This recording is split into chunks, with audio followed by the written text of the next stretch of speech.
अस्सलामुअलैकुम, good morning Kohinoor. मैं हूँ आपकी होस्ट इरम सफ्तर। नाजरीन, हज़रत अली रज़ी अल्लाह तआला अन्हु फरमाते हैं, अपनी सोच को पानी के कतरों से ज़्यादा शफाफ रखें, क्योंकि जिस तरह पानी के कतरों से दरिया बनता है, इसी तरह आपकी सोच से ईमान बनता है। अगर बात की जाए किताबों की, तो हकीम मोहम्मद सईद ने कहीं लिखा कि ये हमारा कौमी अलमिया है कि हम सबसे कम वक्त और सबसे कम दौलत जिस चीज़ पे ख़र्च करते हैं वो किताब है। हमारे यहाँ 22 करोड़ आवाम है। अगर किताब शाये की जाती है तो बहुत ज़्यादा किसी बहुत फेमस शायर की हो या किसी राइटर की हो। अगर कॉपियों की तादाद की बात की जाए तो 2000 होगी, 3000 होगी। ऐसा क्यों है? क्यों पढ़ने का रुझान, कल्चर ख़त्म होता जा रहा है हमारे यहाँ? इस बारे में हम बात करेंगे। मेरे साथ आज मेरे बड़े प्यारे मेहमान मौजूद हैं। अगर बात की जाए, मेरे लिए बड़े एज़ाज़ की बात है कि आज मैं इनका इंटरव्यू कर रही हूँ। मेरे साथ जो मेरे पहले मेहमान मौजूद हैं, एक बेहतरीन शायर है, ड्रामा निगार हैं। उन्होंने PhD की है उर्दू अदब में। इसके अलावा तहकीकी और तनकीदी मज़ामीन बेशुमार लिखे। और अगर बात की जाए इनकी, तो इन्होंने MPhil के तहकीकी मुकालमे बेशुमार की निगरानी में लिखे गए। मैं वेलकम करना चाहूँगी अपने बड़े प्यारे मेहमान का, डॉक्टर अयूब नदीम साहब का। Thank you so much sir. कैसे हैं आप? बहुत अच्छा लगा आपको अपने शो में देख के। जी, आपका भी बहुत शुक्रिया कि इस शो में मैं आया हूँ। और आपने वाकई एक प्रोग्राम ही लिटरेचर पे नहीं कर रही, लिटरेचर का माहौल भी बनाया। बहुत शुक्रिया सर आपका। और इनके साथ मेरे बड़े प्यारे मेहमान मौजूद हैं इस वक्त, जो मदीर महाना तख्लीक के, इनके वालिद मोहतरम ने ये महाना स्टार्ट किया 2012 के बाद। इन्होंने ये सिलसिला आगे बढ़ाया। इनसे पूछेंगे क्या तब्दीलियाँ आई इसमें, इस बारे में हम बात करेंगे अपने बड़े प्यारे मेहमान का, सुनान अजहर साहब का। Thank you so much sir. कैसे आप? जी अस्सलाम वालेकुम जी। सबसे पहले तो आपका बड़ा शुक्रिया कि आपने मदऊ किया और माशाल्लाह इतना खूबसूरत सेट है जिस पे आपने हम लोगों को दावत दी। महानामा तख्लीक की जो तारीख है, ये 1969 में मेरे वालिद साहब ने इसका इजरा किया। सर, इस बारे में हम आपसे डिटेल में बात करेंगे। पहले मैं अपने दूसरे मेहमानों का भी तारुफ करवा लूँ। इसी से हम स्टार्ट करेंगे अपनी गुफ्तगू का आगाज़। मेरे बड़े प्यारे मेहमान हैं जी, टीचर हैं, बेहतरीन उस्ताद हैं, लोगों को पढ़ाते हैं, लोगों को बताते हैं रहने के तरीके, उन्हें ट्रेन करते हैं, उन्हें मोटिवेट करते हैं। इसके अलावा एक बेहतरीन राइटर भी है। इनकी कोटेशन सोशल मीडिया पर बड़ी फेमस होती है। जब वो सोशल मीडिया पर लिखते हैं तो लोग कॉपी करते हैं। मैं वेलकम करना चाहूँगी अपने बड़े प्यारे मेहमान का, कामरान रफ़ीक का। Thank you so much Kamran sir. कैसे हैं आप? अल्हम्दुलिल्लाह अल्हम्दुलिल्लाह, बहुत शुक्रिया आपका। और बड़ी प्यारी बात डॉक्टर साहब ने कही थी, मैं एक जुमला ज़रूर कहूँगा, बहुत खूबसूरत सेट और बहुत खूबसूरत माहौल। बहुत शुक्रिया। और इनके साथ मेरे बड़े प्यारे मेहमान मौजूद हैं, गज़ल गायक है। इनकी वजह शोहरत जो थी 1990 में इन्होंने नासिर काज़मी की एक गज़ल को पढ़ा, मैं नए कपड़े पहन के जाऊँ कहाँ, और वो इनकी वजह शोहरत बन गई। मैं वेलकम करना चाहूँगी अपने बड़े प्यारे मेहमान का, खलील हैदर सर का। सर कैसे हैं आप? जी अस्सलाम वालेकुम सर। बहुत शुक्रिया आपका, आपने अपना कीमती वक्त दिया। बहुत अच्छा लग रहा है आपको अपने शो में देख के। सर, गुफ्तगू का आगाज़ करेंगे महाना तख्लीक से। 50 साल हो गए शाये होते, अभी तक लोग पढ़ रहे हैं। बताना, मैं पूछना चाहूँगी कब स्टार्ट हुआ, आपके वालिद मोहतरम ने स्टार्ट किया, इस बारे में हमें बताइए। जी, 1969 में मेरे वालिद साहब ने महानामा तख्लीक का इजरा किया और उसके बाद से लेके शुक्र हम्दुलिल्लाह अब तक कोई 2019 तक ये जरीदा जो है चल रहा है। ये बरसगीर पाक व हिंद की अगर हम सारी अदबी तारीख पर नज़र डालते हैं तो मेरा ख्याल है कि पूरे बरसगीर पाक व हिंद में सिर्फ कोई 8 से 10 ऐसे जराइद हैं जो अपने 50 साल शायद के सफ़र को मुकम्मल कर सके हैं, और उनमें से एक महानामा तख्लीक भी है। जी, ठीक हो गया। सर, मैंने अपने तारुफ में बात की थी कि पढ़ने का कल्चर, किताबों का कल्चर ख़त्म होता जा रहा है या ऐसा नहीं है? सर, मैं आपसे पूछना चाहूँगी। ये सवाल बहुत अहम है कि हमारे यहाँ किताब के कल्चर को मुतासर किया है वेबसाइट ने, सोशल मीडिया ने, फेसबुक ने। किताब जो है उससे ज़्यादा मुस्तनद चीज़ कोई नहीं है। मैं खुद उर्दू ज़बान व अदब का उस्ताद हूँ और मेरे पास MPhil और PhD के स्कॉलर्स मुझसे पढ़ते हैं। आप यकीन जानिए, जो चीज़ें वेबसाइट से या दूसरे ज़राए से मिलती हैं, जो नेट के ज़राए हैं, उसमें बहुत सी चीज़ें लोग ख़ुद से शामिल कर देते हैं। बिल्कुल ऐसा ही है, एडिट कर उसी रंग में लिखना, उसी तरह के 4 जुमलों का इजाफा कर देना, 4 जुमले निकाल देना। तो उस पर एतमाद नहीं किया जा सकता। तो मैं अपने स्कॉलर्स से हमेशा ये कहता हूँ कि भाई किताब मुस्तनद है। आप देखें कि यूरोप में जहाँ नेट बहुत है, आम है, किताब की अहमियत में फ़र्क नहीं आया। बिल्कुल ऐसा ही है। लोग बैठते हैं, बस में बैठते हैं और किताब निकाल लेते हैं अपने पर्स में से। बिल्कुल ऐसा ही है। तो ये किताब जो है, इसको हमारे यहाँ चूँकि एक है ना, पहले भी एक तो मैं एक और बात करना चाहूँगा कि किताब वैसे भी हमारे यहाँ बर्रे सगीर में कभी भी हॉट केक की तरह फ़रोख्त नहीं हुई। ये हमेशा महदूद ही रही है जी। लेकिन अब जदीद दौर में आके इसको मज़ीद मुतासर किया गया। इसमें फैक्टर्स हैं। फैक्टर्स ये हैं कि एक तो पब्लिशर ने भी बहुत हौसला शिकनी की है राइटर की। ठीक है। कि राइटर लिखता है जी, अच्छी किताब बिकती है, किताब अब भी बिकती है। अगर कोई ये कहे कि किताब फ़रोख्त नहीं होती तो मैं इससे इत्तेफाक नहीं करता। मेरी अपनी किताबों के कई एडिशन छप चुके हैं और अभी तक छप रहे हैं, क्योंकि मैं उनकी निगरानी खुद करता हूँ पब्लिशर्स की। पब्लिशर हौसला शिकनी करता है, ठीक है, राइटर को बताता है कि आपकी किताब तो बिकती नहीं, लिहाजा रॉयल्टी के लिए मेरे पास मत आना। ठीक हो। चुनांचे ये भी एक चाल है कि किताब को किस तरह से हम। दूसरा फैक्टर जो है वो इससे भी अहम है, वो ये है कि हमारे यहाँ बाज़ पब्लिशर्स ने, आई एम सॉरी टू से, किताबों की कीमतें इतनी बढ़ा दी हैं जी कि जो एक तालिब इल्म की दस्तरस से बाहर है। बिल्कुल ऐसा है। अच्छा, वो उन्होंने टारगेट क्या किया है कि भाई हमने तो किताब लाइब्रेरियों को भेजनी है, लाइब्रेरियों में फ़रोख्त करनी है, वहाँ हमने ब्राइब करना है, ये जो भी करना है। अब सूरत हाल ये है कि मैं समझता हूँ कि किताब की कीमत तालिब इल्म जो पढ़ने वाला है, जो उर्दू ज़बान व अदब का या किसी भी ज़बान का जो कारी है, उसके मुताबिक होनी चाहिए। मुझे खुद पब्लिशर कहते हैं, सर आपकी किताब तो बिकी जाएगी, आप इतनी कीमत कर दें। मैं कहता हूँ नहीं, नो, ये इतनी होनी चाहिए जितनी एक आम आदमी खरीद सके। बिल्कुल। यही वजह है कि हमारे यहाँ किताब जो है उसकी फ़रोख्त में कमी आई है, और उसका एक बड़ा सबब उसकी कीमत भी है। उसकी कीमत भी है। सर, एक सर्वे किया गया, 75% लोग पाकिस्तान में किताबें नहीं पढ़ते। 25% लोग अभी भी हैं, जैसे सर ने कहा कि ऐसा नहीं है कि ख़त्म हो गया है, ऐसा है कि हाँ कमी ज़रूर आ गई। तो आप क्या कहेंगे? जो किताब के पढ़ने वाले रीडर्स हैं वो हर वक्त मौजूद रहते हैं, लेकिन सोशल मीडिया में क्योंकि जो हमारी न्यू जनरेशन है वो ज़्यादा सोशल मीडिया से अटैच हो गई है। जी बिल्कुल। इसलिए अभी किताब के में पढ़ने में थोड़ी सी कमी तो ज़रूर आई है, इसमें तो कोई शक नहीं, लेकिन किताबें उसी तादाद में छप भी रही हैं और पब्लिश भी हो रही हैं, और पब्लिशर्स इसको पब्लिश भी कर रहे हैं, लेकिन थोड़ी बहुत आप कह सकते हैं कि इसमें कमी ज़रूर आई है। कामरान सर, आप क्या कहेंगे? आपकी, क्योंकि आप सोशल मीडिया पे बड़े एक्टिव होते हैं, सर ने वजूहात में एक वजह ये भी बताई कि सोशल मीडिया की वजह से लोगों ने किताबें पढ़ना कम कर दी, क्या ऐसा ही है?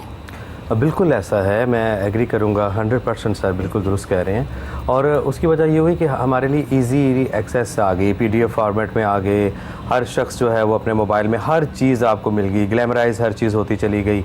और लेकिन जो एक लम्स है किताब का, जो सर ने कहा कि एक मुस्तनद बात है वो तो है, लेकिन जो एक लम्स है किताब का जो आपकी रूह को तस्कीन देता है, जैसे मैंने पहले भी आपसे गुफ्तगू में बात अर्ज़ की थी कि कुरान करीम किताब की शक्ल में है तो कुछ तो है, अल्लाह ताला ने इसको इस सूरत में रखा। तो बाकी जो कुतुब हैं इस वक्त, जो जितने भी राइटर्स लिख रहे हैं, सब इस बात से आगाह हैं कि हमें पढ़ने वाले कितने हैं, पढ़ने वाले कौन हैं। बात ये हुई है इरम के प्रमोशन जो है पहले की तरह नहीं रही, पहले की तरह नहीं रही। कुछ चीज़ें जिस तरह से पहले हम सुनते थे, कोई किताब आना, किसी राइटर के बारे में हर कोई जानता था। अब सुनान साहब मेरे बड़े प्यारे दोस्त ऐसी महाफिल कराते रहते हैं, पिछले हफ्ते भी हुई कि तमाम बड़े बड़े राइटर्स इन्होंने बुलाए जी, तो उसमें मेरे जैसा तालिब इल्म भी मौजूद था। तो वो अक्सर उनको बुलाते हैं, उनका लंच होता है, गैदरिंग होती है, इस पे बात होती है, प्रमोशन की बात होती है, लेकिन बात यह कि अब उसमें आने वाले कौन लोग हैं? सिर्फ राइटर्स होते हैं, तो इंशाल्लाह हम प्लान कर रहे हैं फ्यूचर में कि इस बात को, ये जैसे बड़े बड़े राइटर्स हैं डॉक्टर साहब जैसे, कि इस बिला को दूर किया जाए। सुनान साहब और मैं मिलकर इंशाल्लाह बुक्स की प्रमोशन के लिए इंशाल्लाह बहुत जल्द हम बड़े पैमाने पर काम शुरू कर रहे हैं। कि किताबों की प्रमोशन की जाए। हमारे आने वाली नस्लों को ज़रूरत है, मौजूदा नस्लों को इसकी बहुत सख्त ज़रूरत है। PDF पे क्या होता है कि चंद लम्हों में आपने किताब डाउनलोड की, आपने उसको देखा, आपकी आंखों और किताब का जो एक लफ्ज़ों का कांटेक्ट होता है वो रूह में नहीं उतरता। बिल्कुल ऐसा आप राइटर की जो रूह है, जो लिखने वाले की सोच है, उसको नहीं आप वो ले शायद आप पाते। भूल भी जाते हो जो आप रीड करते हो वहाँ से। हाँ, जस्ट ये होता है। अच्छा, 99% ये होता है इरम, मैंने कोई चीज़ देखी, अच्छी लगनी शुरू हुई, वो उसको मैं साथ ही फॉरवर्ड का जो है ना वो बटन दबा दिया और उसको फॉरवर्ड कर दिया, अपनी वॉल पे लगा दी। मैंने खुद उसको पढ़ा नहीं, उसको समझा नहीं, और बाकी अमल या किसी और चीज़ की बात तो बहुत दूर की बात है, कंप्लीट पढ़ते भी नहीं हैं हम लोग। जस्ट छोटी छोटी वन लाइनर्स आ गई, इस तरह की चीज़ आ गई तो उसको हमने फॉरवर्ड करना शुरू कर दिया। तो ये इससे क्या होता चला गया, मैंने उसको क्या समझा कि ये मेरी वॉल पे आएगी, लोग मुझे अच्छा कहेंगे। अच्छा, कामरान ने अशफाक अहमद की जो है कोट लगाई हुई है, वासिफ़ अली वासिफ़ की है या किसी और की ऐसी चीज़ है, तो हमने अपने लिए करना शुरू कर दिया। जो किताब, जो तहरीर, जिसका मकसद है वो फोत हो गया। तो उसमें इतनी बड़ी बात नहीं। अगर 25% आप कह रही हैं, आपकी तहकीक है माशाल्लाह, आई रियली अप्रिशिएट कितनी आप तैयारी के साथ प्रोग्राम करती हैं माशाल्लाह हमेशा। तो 25% भी मैं समझता हूँ कि बहुत बड़ी बात है। ये भी अगर हमारे 25% पढ़ रहे हैं तो एक अच्छी बात, इंसान एक तहकीक के मुताबिक कम से कम 5 लोगों से शेयर करता है। तो हम इसको समझेंगे अगर 25 लोग किसी चीज़ को पढ़ते हैं तो वो आपकी आगे से आगे सैकड़ों में चली जाएगी बात। तो हमारा पैगाम जो है लिखने वाले का वो रुकेगा नहीं इंशाल्लाह। बिल्कुल। खलील हैदर सर, जलालपुर जट्टा से ताल्लुक आपका, 1980 में आप लाहौर शिफ्ट हो गए, क्या सिंगर बनने के लिए लाहौर आए? ये लखनवाल से। लखनवाल से है आपका ताल्लुक? लखनवाल गांव है, जलालपुर जट्टा। ठीक हो गया, वहाँ से ताल्लुक है। तो सर लाहौर में आप सिंगर बनने के लिए आए? जी जी। तो सर आपको सिंगर ही बनना था? शौक़ तो ज़्यादा सिंगिंग का ही था, क्योंकि आवाज़ अच्छी अल्लाह ने दी थी। तो उसमें फिर वालिद साहब, उनको बड़ा शौक़ था गाना सुनने का। गाना सुनने का बड़ा शौक़ था। उनकी गाइडलाइन मिल गई तो उन्होंने कहा कि आप ये है कि सिंगिंग को रखो। तो क्रिकेट का तो हर बच्चे को शौक़ होता है। गांव में हमारी क्रिकेट टीम थी, मैं फास्ट बॉलर भी था। ज़बरदस्त। हाँ जी, तो वो भी एक ज़हन में था। वो भी था कि कभी इमरान खान की नकल कर रहा हूँ, कभी सरफराज बन गया, कभी डेनिस लिली की नकल, बस ऐसे। तो लेकिन जब सिलेक्शन की बात आई कि किसको इन दोनों में से देखना है, तो फिर इसको गाने को ही मैंने कंटिन्यू किया। गाने को आपने कंटिन्यू किया। तो सर आपने अपने उस्ताद से सीखा क्लासिकल? जी, सादिक हुसैन, उनका ताल्लुक भी गुजरात से था, तो उनसे इब्तदाई तालीम जो। सर अगर मैं आपसे पूछूं कि एक सिंगर के लिए, एक गाने वाले के लिए सीखना कितना ज़रूरी है? इतना ज़रूरी है कि आप पूछिए मत। ओ, ये और भी सारे फील्ड सीखने ही पड़ते हैं। बिल्कुल ऐसा ही। मैं ये नहीं कहता मैं कोई काम जो है बगैर सीखे के आ जाता है। तो गाना तो भी ये स्टार्ट ही इससे होना है, हारमोनियम से।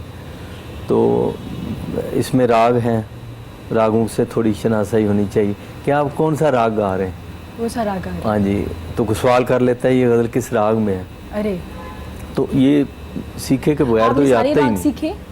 सारे राग तो बहुत हैं। वो तो हज़ारों में है शायद।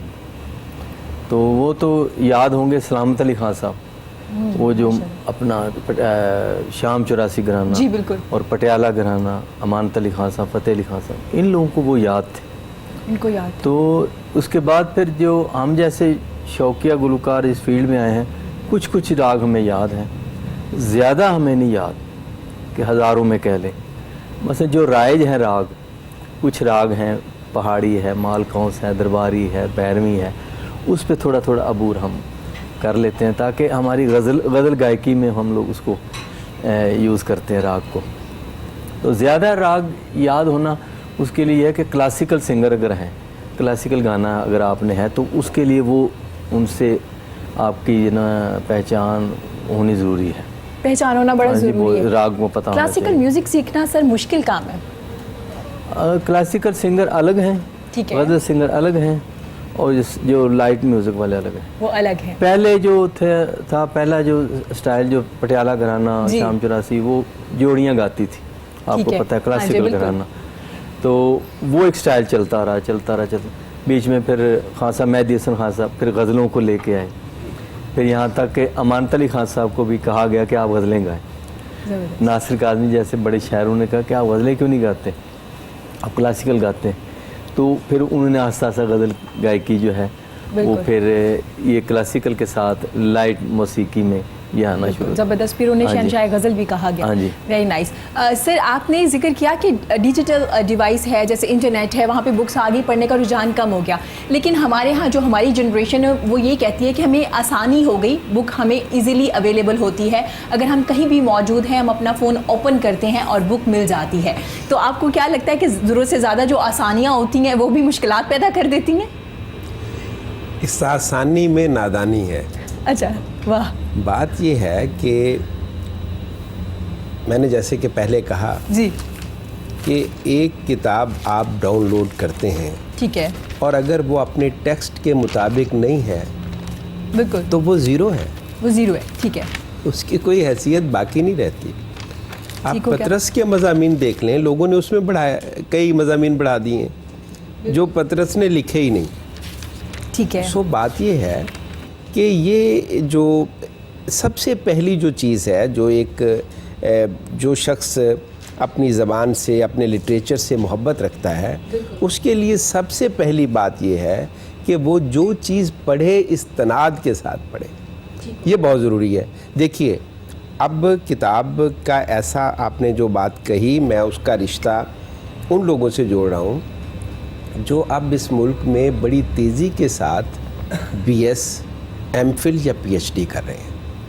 आप जानती हैं कि पिछले दौर में ये शुरू हुआ था, मुशर्रफ के दौर में, बिल्कुल, कि सहूलतें पैदा की गई कि लोग रिसर्च की तरफ आएँ, और दुनिया में जितना भी आज हमें डेवलपमेंट नज़र आ रही है ये रिसर्च के नतीजे में है। या जो हम रोशनी में बैठे हुए हैं, ये जो कैमरे चल रहे हैं, ये जो हमें एक ज़माना देख रहा है, तो ये रिसर्च का नतीजा है। हुआ ये है कि हमने रिसर्च को छोड़ दिया है, और आसानी रिसर्च की राह में सबसे बड़ी रुकावट है। रुकावट है, आप देखिए, आइंस्टाइन ऐसे पैदा नहीं होता, बिल्कुल ऐसा ही है। बिल गेट्स ऐसे पैदा नहीं होता। उन्होंने मुश्किलात के बाद एक अच्छी ज़िंदगी का आगाज़ किया, लेकिन उस ज़िंदगी में बहुत कुछ दिया इस दुनिया को, इस सोसाइटी को, इस मुआशरे को, इस इंसान को।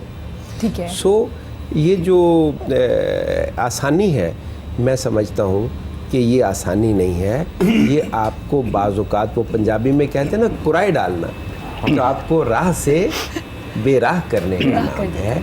और जो लुत्फ़ किताब पढ़ने में है जी, और किताब को देखने में है, किताब को अपने हाथों में महसूस करने में है, और उसका बार बार उसका लुत्फ़ लेने में है, वो मेरे ख्याल में नेट से वो नेट से नहीं सूरत-ए-हाल पैदा है। सर ठीक है, मैं एग्री कर रही हूँ उस बात से, वो लुत्फ़ नहीं है जब आप नेट से पढ़ते हैं, जैसे कामरान सर भी कह रहे थे।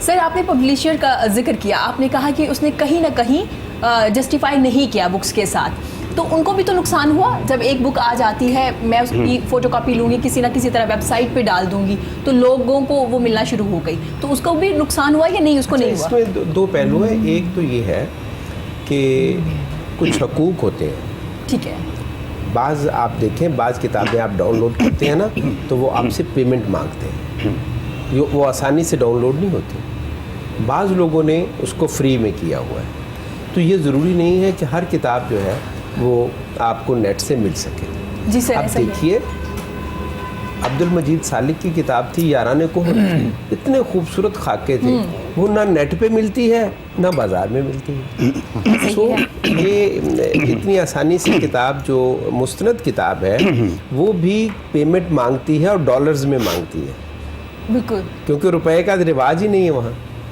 तो इसलिए मैं समझता हूँ कि पब्लिशर ने ये रास्ते अपने लिए ख़ुद बनाए हैं। मैं छोटी सी बात एक करना चाहूँगा।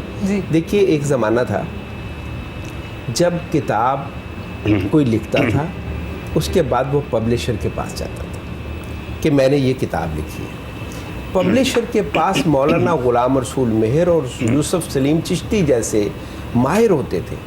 वो देखते थे कि ये किताब काबिल इशाअत है कि नहीं है। अगर वो काबिल इशाअत होती थी तो शाये होती थी, शाये होती थी तो पब्लिशर बाकायदा उसका मुआवजा, उसकी रॉयल्टी मुसन्निफ़ को अदा करता था। ये हमारे यहाँ ये रहा है। हल्का अरबाब ज़ौक़ की जितनी जिनसे अज़हर जावेद साहब का ताल्लुक़ रहा, जिनके साहबज़ादे सुनान अज़हर आज हमारे साथ हैं, हल्का अरबाब ज़ौक़ की जो तहरीरें शाये हुई वो पब्लिशर्स ने छापी और उसका बाकायदा मुआवजा हल्का अरबाब ज़ौक़ को अदा किया।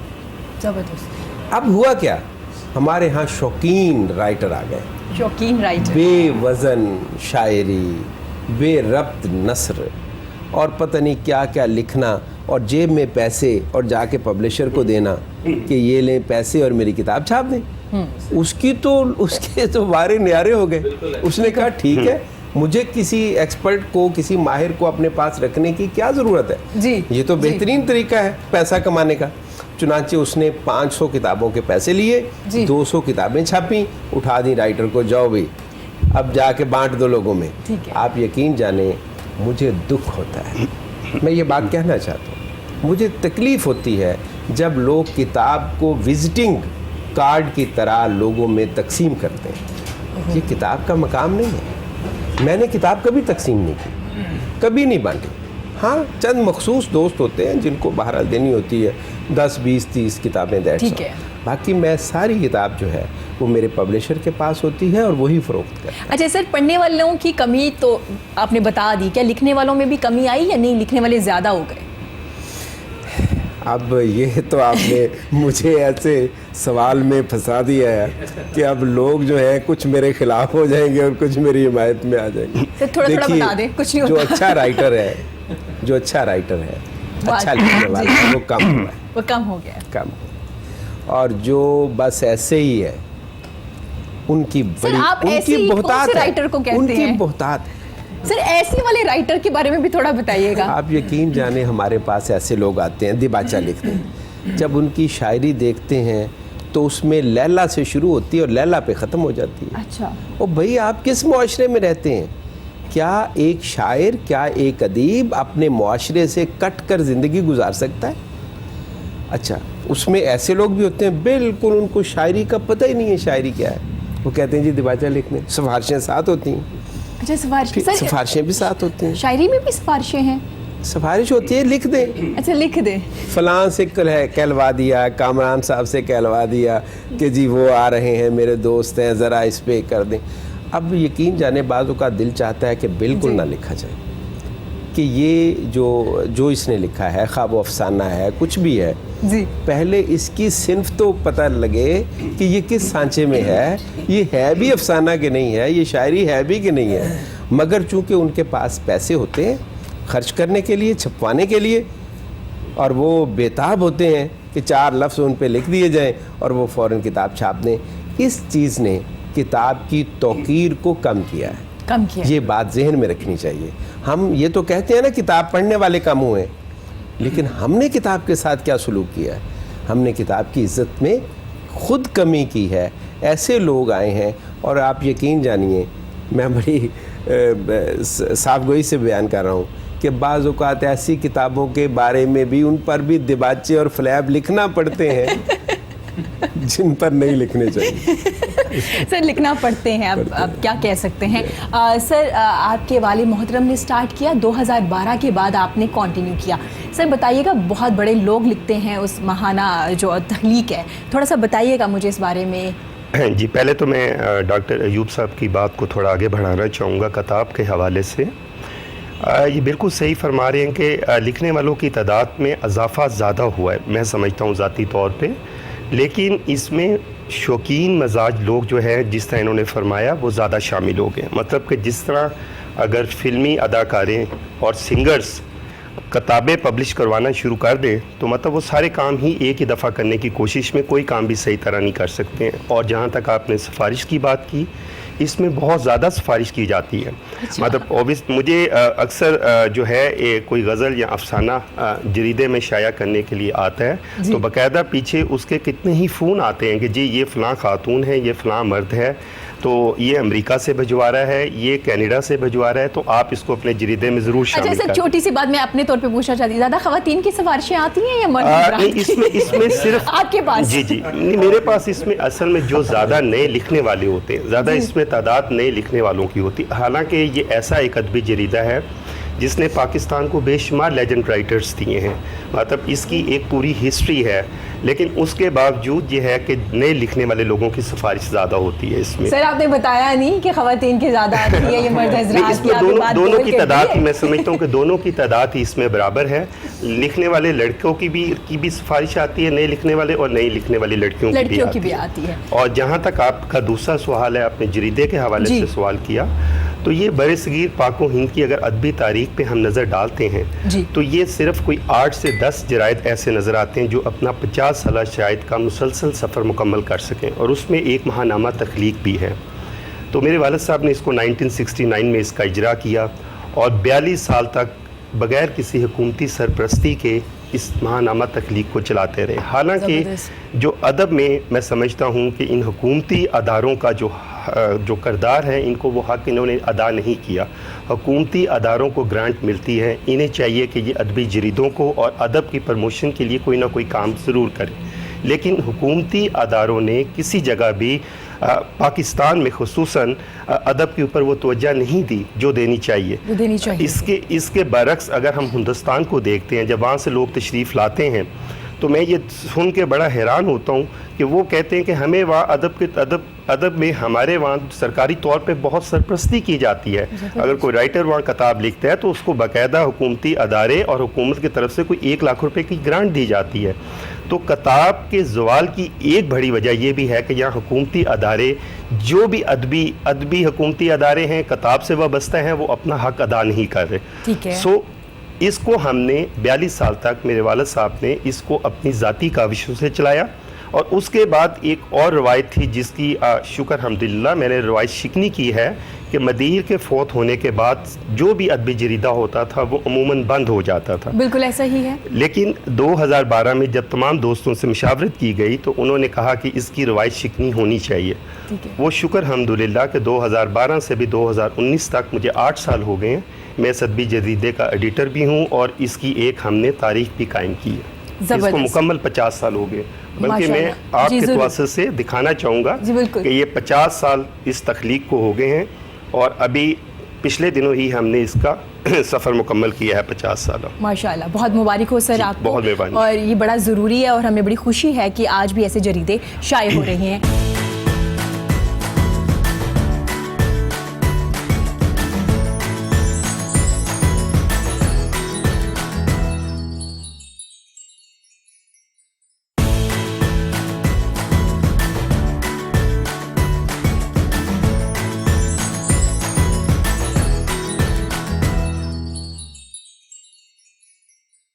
सर सिफारिश की बात चल रही थी कि शायरी में भी सिफारिशी आ जाते हैं, तो क्या आपकी सिंगिंग में भी ऐसे कुछ है जो हमारी फील्ड सिफारिश से आ जाते हैं? आजकल ये हो रहा है कि वो जो रिकॉर्डिंग है ना, वो बेसुरे को भी सुर में कर देती। अच्छा, इस ऐसा सिस्टम आ गया है कि वो बेसुरा बंदा भी सुर में हो जाता है। तो अब इसमें ये चीज़ आ गई है, सिफारिश नहीं चलती गाने वो लोग तो रिकॉर्डेड में चल जाते हैं ना, अगर लाइव गाएंगे तो लाइव में तो फिर ये नहीं चलेगा, एक्सपोज हो जाएंगे। हाँ जी, बेसुरा बंदा नहीं चल सकता, नहीं चल सकता। तो अब ये है कि यूएसबी ज़्यादा इसमें चलती है। सही हो गया। आजकल के जो सिंगर्स कर रहे हैं उसको सिफारिश ही कहेंगे। हाँ जी, यूएसबी करते हैं ज़्यादा, लेकिन है भरमार आर्टिस्टों बहुत। अब तो हर बंदा ही गाने गा रहा है। तो सर नए लोगों को सुना आपने? नए लोगों को? हाँ जी, नए लोग, इतने नए लोग हैं कि अब उसमें ये नहीं होता कि यार ये कल जिसको सुना था ये एक और एक लड़का आ गया, बस 1-2 गाना करके इसका वीडियो बन जाता है, यूट्यूब पे आ जाता है, बिल्कुल ऐसा ही तो है। फेसबुक पे आ जाता है, तो वो बंदा कहता है मैं सिंगर हूँ। ठीक हो गया। तो वो नहीं है कि अब सीखने वाली बात, सोशल मीडिया प्रमोट कर रहा है ऐसे लोगों को। तो सीखने वाली बात अब नहीं है। जो वैसे बैठ के वो गुनगुनाते रहते हैं वही उनका रियाज है। बस कोई गाना है उसका रियाज किया, थोड़ा फिर आके गाना रिकॉर्ड किया और फेसबुक पे डाल दिया। ठीक हो गया। तो सर सिंगिंग की बात चल रही है तो हम चाहेंगे अपनी खूबसूरत सी आवाज़ में अपनी खूबसूरत सी गज़ल सुनाएं। तो मैं अज़र जावेद साहब की पहले एक गज़ल सुनाता हूँ। ज़रूर। तो इन्होंने मुझे दी थी तो मैं वो आपको सुनाता हूँ।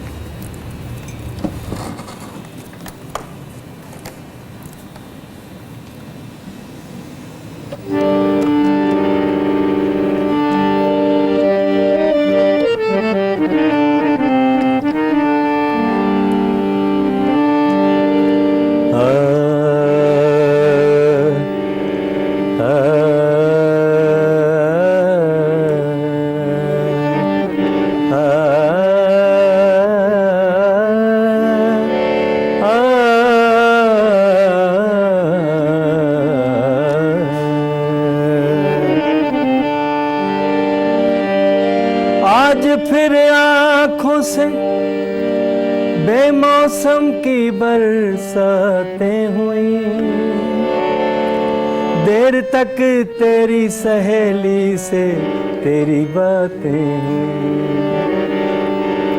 वस्ल का लम्हा, खुशी का पल, वफा की चाशनी, किसकी किस्मत में ये अजहर सुख की सौगातें हुई।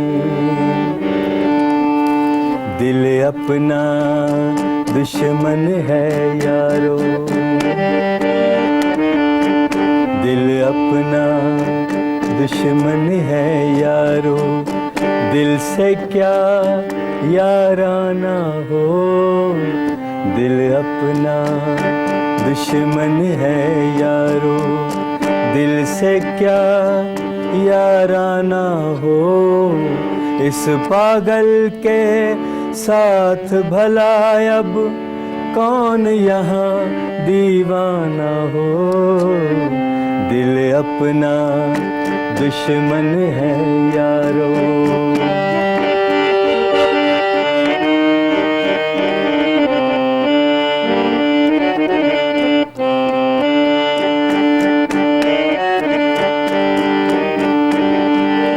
हमदर्दी की बातें सुन सुन अब ये ख्वाहिश होती है,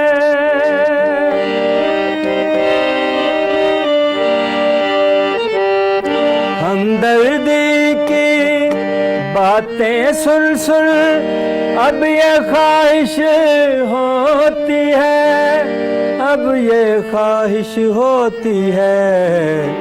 इतने सारे अपनों में, इतने सारे अपनों में, ऐ काश कोई बेगाना हो, दिल अपना दुश्मन है यारो।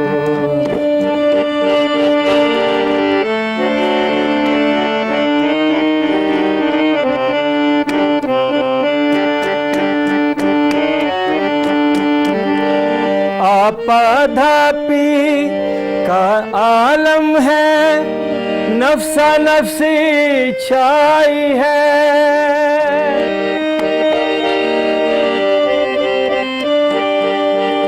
आपाधापी का आलम है, नफ्सा नफ्सी छाई है, नफ्सा नफ्सी छाई है। यूं लगता है जैसे सारी, यूं लगता है जैसे सारी दुनिया पागल खाना हो, दिल अपना दुश्मन है यारो।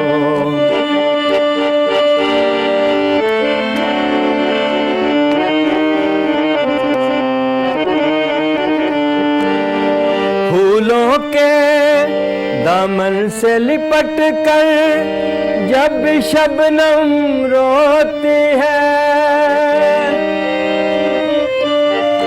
फूलों के दामन से लिपट कर जब शबनम रोती है, जब शबनम रोती है। सोच रहा हूँ ये भी शायद, सोच रहा हूँ ये भी शायद मेरा ही अफसाना हो, दिल अपना दुश्मन है यारो।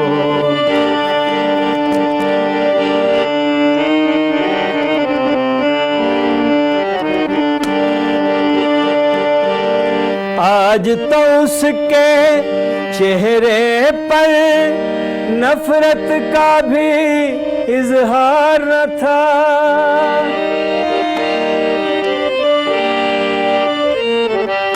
आज तो उसके चेहरे पर नफरत का भी इजहार न था, नफरत का भी इजहार न था। मुमकिन है ये उसने अजहर, मुमकिन है ये उसने अजहर मुझको नहीं पहचाना हो, दिल अपना दुश्मन है यारो, दिल से क्या याराना हो, इस पागल के साथ भला अब कौन यहाँ दीवाना हो, दिल अपना दुश्मन है यारो।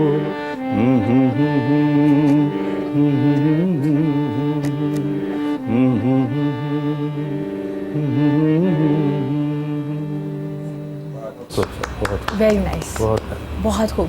सर क्या कहना चाहेंगे आप? खलील भाई ने इतनी खूबसूरत गज़ल अज़हर जावेद साहब की गाई कि मैं बिल्कुल जज्बाती हो गया और मैं बिल्कुल आंखों के आगे वालिद साहब का चेहरा आ गया। तो मैं इन्हें बस मुबारकबाद पेश करता हूँ कि बड़ा अच्छा इन्होंने गज़ल को गाया है। और अज़हर जावेद साहब की इसी किताब के ऊपर उनको 2012 में हुकूमती सदारती अवार्ड भी दिया गया उसने कारकर्दगी। और ये हमारे घराने के लिए एक बहुत बड़े एजाज़ की बात है कि उनको इतने बड़े जो है एक एजाज़ से नवाजा गया। तो मैं खलील भाई का दिली तौर पे शुक्रिया अदा करता हूँ कि इन्होंने बहुत प्यारी सिलेक्शन इनकी अपनी थी, किताब ज़रूर इनके पास थी लेकिन गज़ल इन्होंने उसमें से बड़ी खूब जो है वो मुंतखब की है। मैं आपको मुबारकबाद पेश करता हूँ। कामरान सर, बात हो रही है सोशल मीडिया की, तो कहा जा रहा है कि सोशल मीडिया पे लोगों को प्रमोट किया जा रहा है, चाहे वो सिंगर हो चाहे वो राइटर हो। अब मैं आपसे पूछना चाहूँगी, कुछ लोग तो ऐसे हैं जिन्हें प्रमोट करना चाहिए, कुछ लोग ऐसे भी हैं जिन्हें प्रमोट नहीं करना चाहिए। तो ये दो तरह के लोग हो गए सोशल मीडिया पे। तो कैसे पता चलेगा कौन से बेहतरीन लोग हैं और कौन से नहीं, और क्या सोशल मीडिया फिर एक नेगेटिव रोल अदा कर रहा है इस फील्ड में? देखिए डॉक्टर साहब की बात से मैं पहले स्टार्ट लूँगा। जो आपने किताब की बात की कि लिखने वाले जो आ गए, तो वहीं से मैं आगाज़ करूँगा कि देखें, होता ये है कि ज़माना तालिब इल्मी जो होता है आपकी ज़िंदगी का सबसे खूबसूरत मैं समझता हूँ कि वो लम्हात होते हैं, वो दौर होता है।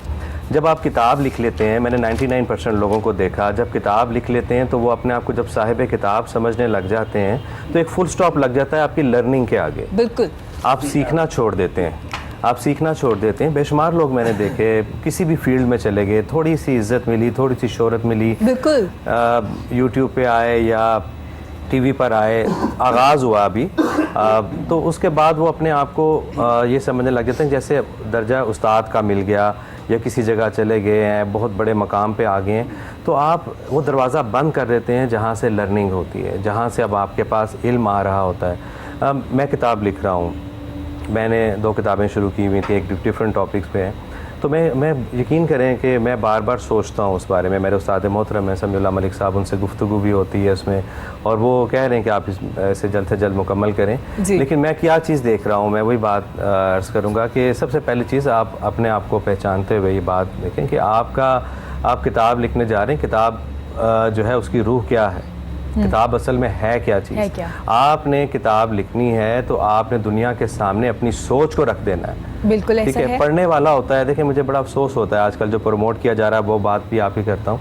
ज़्यादातर किताबें जो हैं, एग्री करेंगे डॉक्टर साहब भी और सनान भाई भी इस बात से, कि हम इंटरनेशनल जो राइटर्स हैं, बहुत मशहूर राइटर्स हैं दूसरे ममालिक के, उनकी बातों को, उनकी किताबों को प्रमोट कर रहे हैं। इवन के शख्सियत साजी में भी, शख्सियत तो कंप्लीट होगी 1400 साल पहले। बिल्कुल, उसवा हसना हमारे पास सबसे बड़ी मिसाल है। आज हमें 5 आदतें, 7 आदतें, 8 आदतें, ये सीख लो। बड़ी बड़े मैं राइटर्स, अब इस पर नाम नहीं लूँगा, कई लोग एतराज़ भी करते हैं, मेरे भी खिलाफ हो जाएंगे, जैसे भी डॉक्टर साहब कह रहे थे, उन किताबों को प्रमोट कर रहे हैं। जी ऐसे ही है। मुझे बताएं कि हम शख्सियत अब कहाँ से लाएंगे? उधर से लाएंगे शख्सियत जहाँ पे उन्होंने अपने तालीमी इदारे में सबसे ऊपर सियासतदान का नाम नबी करीम सल्लल्लाहु अलैहि वसल्लम का लिखा हुआ है, तो उस अदारों से, वहाँ से हम पूछेंगे कि गुड पेरेंटिंग कैसे होती है, अच्छे वालिदैन कैसे होते हैं। अब मैं नेट से डाउनलोड करूँगा कि मैं अच्छा बाप कैसे बनूँ। ठीक है, तो मेरे लिए इस बात पे मैं हमेशा ये सच पे बात करता हूँ। मैंने जब जिनका नाम लिया नबी करीम सल्लल्लाहु अलैहि वसल्लम का, तो मैं सच ही कहूँगा। मेरी बात से काफ़ी लोग इख्तलाफ करते हैं, मेरे ख़िलाफ़ बड़ी जगह गुफ्तगू भी हो जाती है कि ऐसे बात कह दी, वैसे कह दी, तो मैं तो नहीं रुक सकता। आपने जिन लोगों को प्रमोट करना शुरू कर दिया है, जिन लोगों का, उनके कल्चर ने तो हमें तबाह किया है। बिल्कुल ऐसा ही उसी कल्चर ने तो तबाह किया है। एक वाक़या था ना, जब मुसलमान जो मैं अब क्या बात उसको मुख्तसर सी बात से अर्ज करूँगा। नज़रें जो है नीची करके गुजर गए, तो उन्होंने कहा कि ये नज़रें नहीं उठा रहे, इसकी वजह है कि ये लोग बाकिरदार लोग हैं। अब हमारी नज़रें वाकई नहीं उठी थी, तो अब नज़रें झुकी हुई हैं मोबाइल पे। उन्होंने कहा ये नज़रें नहीं उठाते, इनकी नज़रें झुकाए रखो, तो मोबाइल पे आ गई। तो हमारे किरदार अब वहाँ से तो नहीं हम लाएंगे, हमने किरदार कहाँ से लाने। अब हमारे सोशल मीडिया पे आप देख लें कि कोई भी बच्चा बच्ची वो अपने टिकटॉक जैसे आ गया और बहुत सी चीज़ें आ गई। अब 30 सेकंड 10 सेकंड में आप ज़माने की सोच बदलने लग गए हैं, खुदकुशियाँ होने लग गई हैं, आप एक्सट्रीम पे चले गए। और स्टूडेंट्स कर रहे हैं, सबसे ज़्यादा यूनिवर्सिटी के। अब ये सोशल मीडिया कहाँ चला गया आपको लेके, देखें हर चीज़ की, जिसमें रिसर्च की सर ने बात की, साइंस की पहली इजाद पहिया को कहते हैं, व्हील। बिल्कुल। जिस दिन पहिया बना था उस दिन साइकिल नहीं बनी, जिस दिन साइकिल की इजाद हुई उस दिन कार की इजाद नहीं हुई, जिस दिन कार की इजाद हुई उस दिन जहाज़ तो नहीं उड़ गया। बिल्कुल। ये वक्त के साथ साथ आए और तमाम तरक्की वक्त को बचाने के लिए हुई। जितनी इस वक्त दुनिया में तरक्की हुई है वक्त को बचाने के लिए हुई है। चाहे आपने एटम बम बना लिया तो उन्होंने कहा जितनी जल्दी हम कितने लोग मार सकते हैं जी, ठीक है, तबाही कितनी जल्दी कर सकते हैं, बड़ी मुश्किल से हो रही थी पहले। तो ये किस तरह से हुआ कि इसमें वक्त को बचाते बचाते बचाते हमने जानें गंवाना शुरू कर दी। हम किताब से शुरू होकर देखें मैं कहाँ तक आ गया, और रब्त कायम है। असाज़ा कराम बैठे हैं सामने कि मेरी बात में अगर रब्त नहीं है तो बता दीजिए कि रब्त कायम है इस बात का कि आप कहाँ से कहाँ लेके चले गए। नई जो नस्ल है उसका कोई कसूर नहीं है, आई एम सॉरी टू से, कोई कसूर नहीं है नौजवानों का, ये असाज़ा कराम पे कसूर है। हमारा ध्यान जो है वो कल्ब पर नहीं है असाज़ा कराम का। अब मटेरियलिस्टिक हो गए, बिल्कुल पर्स पे नज़र चली गई है, हर चीज़ के एवज़ पैसे, हर चीज़ के एवज़ पैसे। असाज़ा कराम जिनसे डॉक्टर साहब ने पढ़ा है, डॉक्टर यूब साहब ने, सुनान साहब या जिससे खलील साहब ने सीखा हुआ है, ये बताएं कि इनके असाज़ा कराम जो थे पहले इनसे फ़ीस लेते थे या इनकी नज़र इस पर होती थी कि इसका किरदार बनाऊँ, कि मैं इनको गुलूकार बनाऊँ। इनको पढ़ाने वाले जो थे खलील साहब ने जिनसे सीखा होगा, आज हमारे लिए काई कौन है। मैं बड़ा ऑनर फील कर रहा हूँ कि मेरे साथ खलील साहब बैठे, मैं इनके वो बार बार जब भी नए कपड़े पहनता हूँ मुझे ये याद आ जाते हैं। तो ये लोग जिनसे सीखा, डॉक्टर साहब ने जिनसे सीखा, और बड़े एजाज़ की बात है जो डॉक्टर साहब के आज स्टूडेंट्स हैं जो इनसे सीख रहे हैं, बिल्कुल, तो ये अदब सिखा रहे हैं, बादब बा मुराद है। तो ये अदब ख़त्म हो गया और वो उस्ताद ने ही ख़त्म किया है, किसी तालिब इल्म का कसूर नहीं है। हमने ही जब इतनी महंगी फ़ीसें रख के अकेडमीज़ में ले गए बच्चों को, अब यही उस्ताद जो सुबह पढ़ा रहा होता है वही उस्ताद 1 घंटे में आपको 8 मज़ामीन पढ़ा रहा है, जो सुबह 1 घंटे में 1 मज़ामीन पढ़ा रहा है, 1 मज़मून पढ़ा रहा होता है। तो फ़र्क किसने डाला? फिर उस्ताद नहीं डाला, तालिब इल्म का तो कोई कसूर नहीं है। तो हम लोग ले गए दूर। आपका जो रसायल हैं, जरायद हैं, माहनामा तकलीब का भी आपने सुनान साहब ने दिखाया। अभी इनका जो पिछला जरीदा था उसका तो टाइटल बड़ा खूबसूरत था, मैंने बहुत उसे पसंद किया और मुझे तोहफ़ा भी दिया था सुनान साहब ने। मैं एक बात आपको अर्ज़ करूं कि जिस दिन आपके जो हफ्त रोज़ा मैगज़ीन आते थे उसमें अदाकारों और डांसर्स की तस्वीरें लगी, मैं बहुत बड़ी बात कहने लगा हूँ आज, डॉक्टर साहब शायद इत्फाक करें, उस पर तस्वीर लग गई अदाकारों की, तो उस दिन से हमारा रसायल, जरायद, हमारे जो माहनामा थे वो किसी और तरफ चले गए। अंदर कायद आज़म पे भी मजमून था, अल्लामा इकबाल पे भी था, अंदर बड़े बड़े लोगों पर मजमून होते थे, लेकिन बाहर तस्वीर उस अदाकारा की आ गई जिसके अंदर 1 सफ़ा या 2 सफ़े छपे थे, जिसके पैसे उसने खुद दिए थे उस अदाकारा ने, ये सब जानते हैं। तो फिर हमारा अदब जो था वो अदब नहीं रहा। आज वो जो रसायल जो है हमारे हाथ में आते हैं तो हम पहले देखते हैं बाहर तस्वीर क्या है, तस्वीर अदाकारों की होती है, मॉडल कौन सी है जी, मॉडल्स की तस्वीर होती है, तो अंदर क्या लिखा होता है, अंदर बड़े बड़े आप इवन के आपके इस्लामिक मज़ामीन छपे होते हैं, बिल्कुल। तो फिर आप कहेंगे कि पढ़ने वाले का कसूर है, तो नो, पब्लिशर्स की बात की बिल्कुल उनका। लेकिन सिर्फ कहा यह भी जाता है ना कि जैसे ट्रेंड चेंज हो गया, जैसी ऑडियंस हो गई, हमें भी उस मुताबिक लिखना शुरू कर दिया। कुछ शायर भी ऐसा कहते हैं, कुछ राइटर भी ऐसा कहते हैं कि हमने लिखने का जो तरीका था वो इसलिए भी चेंज किया क्योंकि जो पढ़ने वाले थे ना उनका जो टेस्ट था वो चेंज हो गया। नहीं इरम देखें, मेरे पास, मैं अब अल्हम्दुलिल्लाह मैं लिख रहा हूँ, ड्रामा भी लिख रहा हूँ, मेरे पास एक फ़िल्म भी है, मेरे पास एक स्क्रिप्ट आया था, मुझे उन्होंने स्टोरी दी कि इस तरह की स्टोरी लिखनी है, मैं आज बताता हूँ आपको। तो जब मैंने स्टोरी देखी तो मैंने उस पर कहा कि नहीं, मैं इसके साथ अपना नाम नहीं दे सकता, स्टोरी पर मैं नहीं लिखना चाह रहा था। जो सीन उन्होंने कहा कि इस तरह के सीन्स पे आपने लिखना है, तो मैंने कहा मैं तो एक उस्ताद हूँ, बिल्कुल मैं ये चीज़ नहीं, मेरे कलम पे तो मैं ऐसी बात मेरे से हो नहीं सकती, मेरा तो अल्लाह से वादा है कि मैं अपने कलम से फलाह फैलाऊँगा। तो मैंने उससे इनकार किया। जब मैंने उससे इनकार किया तो जो प्रोड्यूसर थे उनसे बात हुई, डायरेक्टर से बात हुई, तो उन्होंने मुझे ये कहा कि बाद में 1 दिन बाद कि नहीं वैसे जड़ी गल तुसी कह रहे सो वो भी सही है, वो भी सही है। वो भी सही है, ठीक ऐसा हो ही गया। कर लो फिर, जिस तरह तुसी कह रहे हो। तो मैं तो अल्लाह ताला पे छोड़ के, हालांकि मुझे पैसे भी मिल रहे थे उसके, जी, बिल्कुल। कि भी मैंने ये नहीं लिखना, ठीक है, इस पे नहीं मैं लिखूंगा। तो अल्लाह ताला नवाजता है आपको, जब आप पॉजिटिव हो तो इसमें क्या हर्ज है। ठीक हो गया। मतलब कि हम ही लोगों का टेस्ट दोबारा से चेंज Yes, हम करेंगे कर जो सकते हमने ख़राब किया। सर, कामरान सर ने बात की असातिज़ा की, कि मैं पूछना चाहूँगी क्या लिखने वालों के भी टीचर होते हैं, और जिन लिखने वालों के टीचर नहीं होते उनके बारे में क्या कहेंगे आप? असातिज़ा का होना कितना ज़रूरी है आपकी ज़िंदगी? कामरान साहब ने बहुत अच्छी बातें की हैं जी। पहली बात तो मैं कहूँगा, इसमें कोई शक नहीं कि कुरान से बड़ी कोई किताब नहीं। बिल्कुल।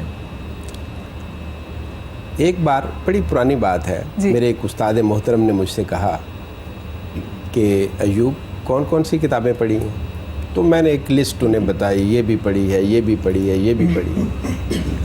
तो उन्होंने मुझे कहा कि जो सबसे बड़ी किताब है वो पढ़ी है। अच्छा, मुझे समझ नहीं आई। अच्छा। कहने लगे जो सबसे बड़ी किताब है क्या वो आपने पढ़ी है? मैंने कहा जी मैंने फ़लाँ को भी पढ़ा है, फ़लाँ को भी पढ़ा है। कहने लगे भाई जो सबसे बड़ी किताब है। तो मैं थोड़ा मैंने उनकी तरफ देखा तो खुद ही बोले, कहने लगे सबसे बड़ी किताब कुरान है। सुभान अल्लाह। अगर उसका तर्जुमा आपने नहीं पढ़ा तो फिर आपने कुछ नहीं पढ़ा। वाह। उसके बाद मैंने उसका तर्जुमा पढ़ा, और वाकई नबी अकरम सल्लल्लाहु अलैहि वसल्लम के जो औसाफ़ हमीदा हैं, जी। जो उसवा हसना है, उसके बाद तो कोई मज़ीद की गुंजाइश नहीं है। बेशक। पहली तो मैं इस बात को सेकंड करूँगा। दूसरी बात ये है कि हमारे यहाँ जो असातिज़ा का मामला है, उस्ताद तो हमेशा साथ होता है। बिल्कुल। सबसे पहला उस्ताद माँ होती है। यहाँ ये बात थोड़ी सी हम शायद भूल गए हैं कि माँ की जो गोद है पहली वो दरजा तालीम का पहला गहवारा है। बिल्कुल ऐसे ही है। माँ आज कितनी तवज्जो दे रही है, कितना अपने बच्चे की तरबियत पे तवज्जो दे रही है। उस्ताद के पास तो वो उस वक्त जाता है ना जब वो पढ़ने के काबिल होता है, जब वो पढ़ने के काबिल होता ठीक है। है। जब तक वो स्कूल नहीं गया, जब तक वो कॉलेज नहीं गया, जी। तो उस्ताद की ज़िम्मेदारी का अभी आगाज़ नहीं हुआ। देखें, अभी मैंने एक मजमून लिखा है डॉक्टर सलीम अख्तर साहब पे, बड़े दिनों से मैं लिखना चाह रहा था। तो मैंने उसमें लिखा कि जो आज से 40-50 साल पहले की माएँ थीं वो सब एक जैसी होती थी, लेकिन अब क्यों एक जैसी थीं? क्योंकि उनके पास नेट देखने का टाइम नहीं था, बिल्कुल ऐसे ही है। उनके पास न्यूज़ चैनल्स और ड्रामा चैनल्स देखने का वक्त नहीं था। बिल्कुल सर, यहीं से आपकी बात कंटिन्यू करेंगे। यहाँ वक्त तो एक छोटी सी ब्रेक के बाद हाजिर होते हैं, हमारे साथ रहिएगा।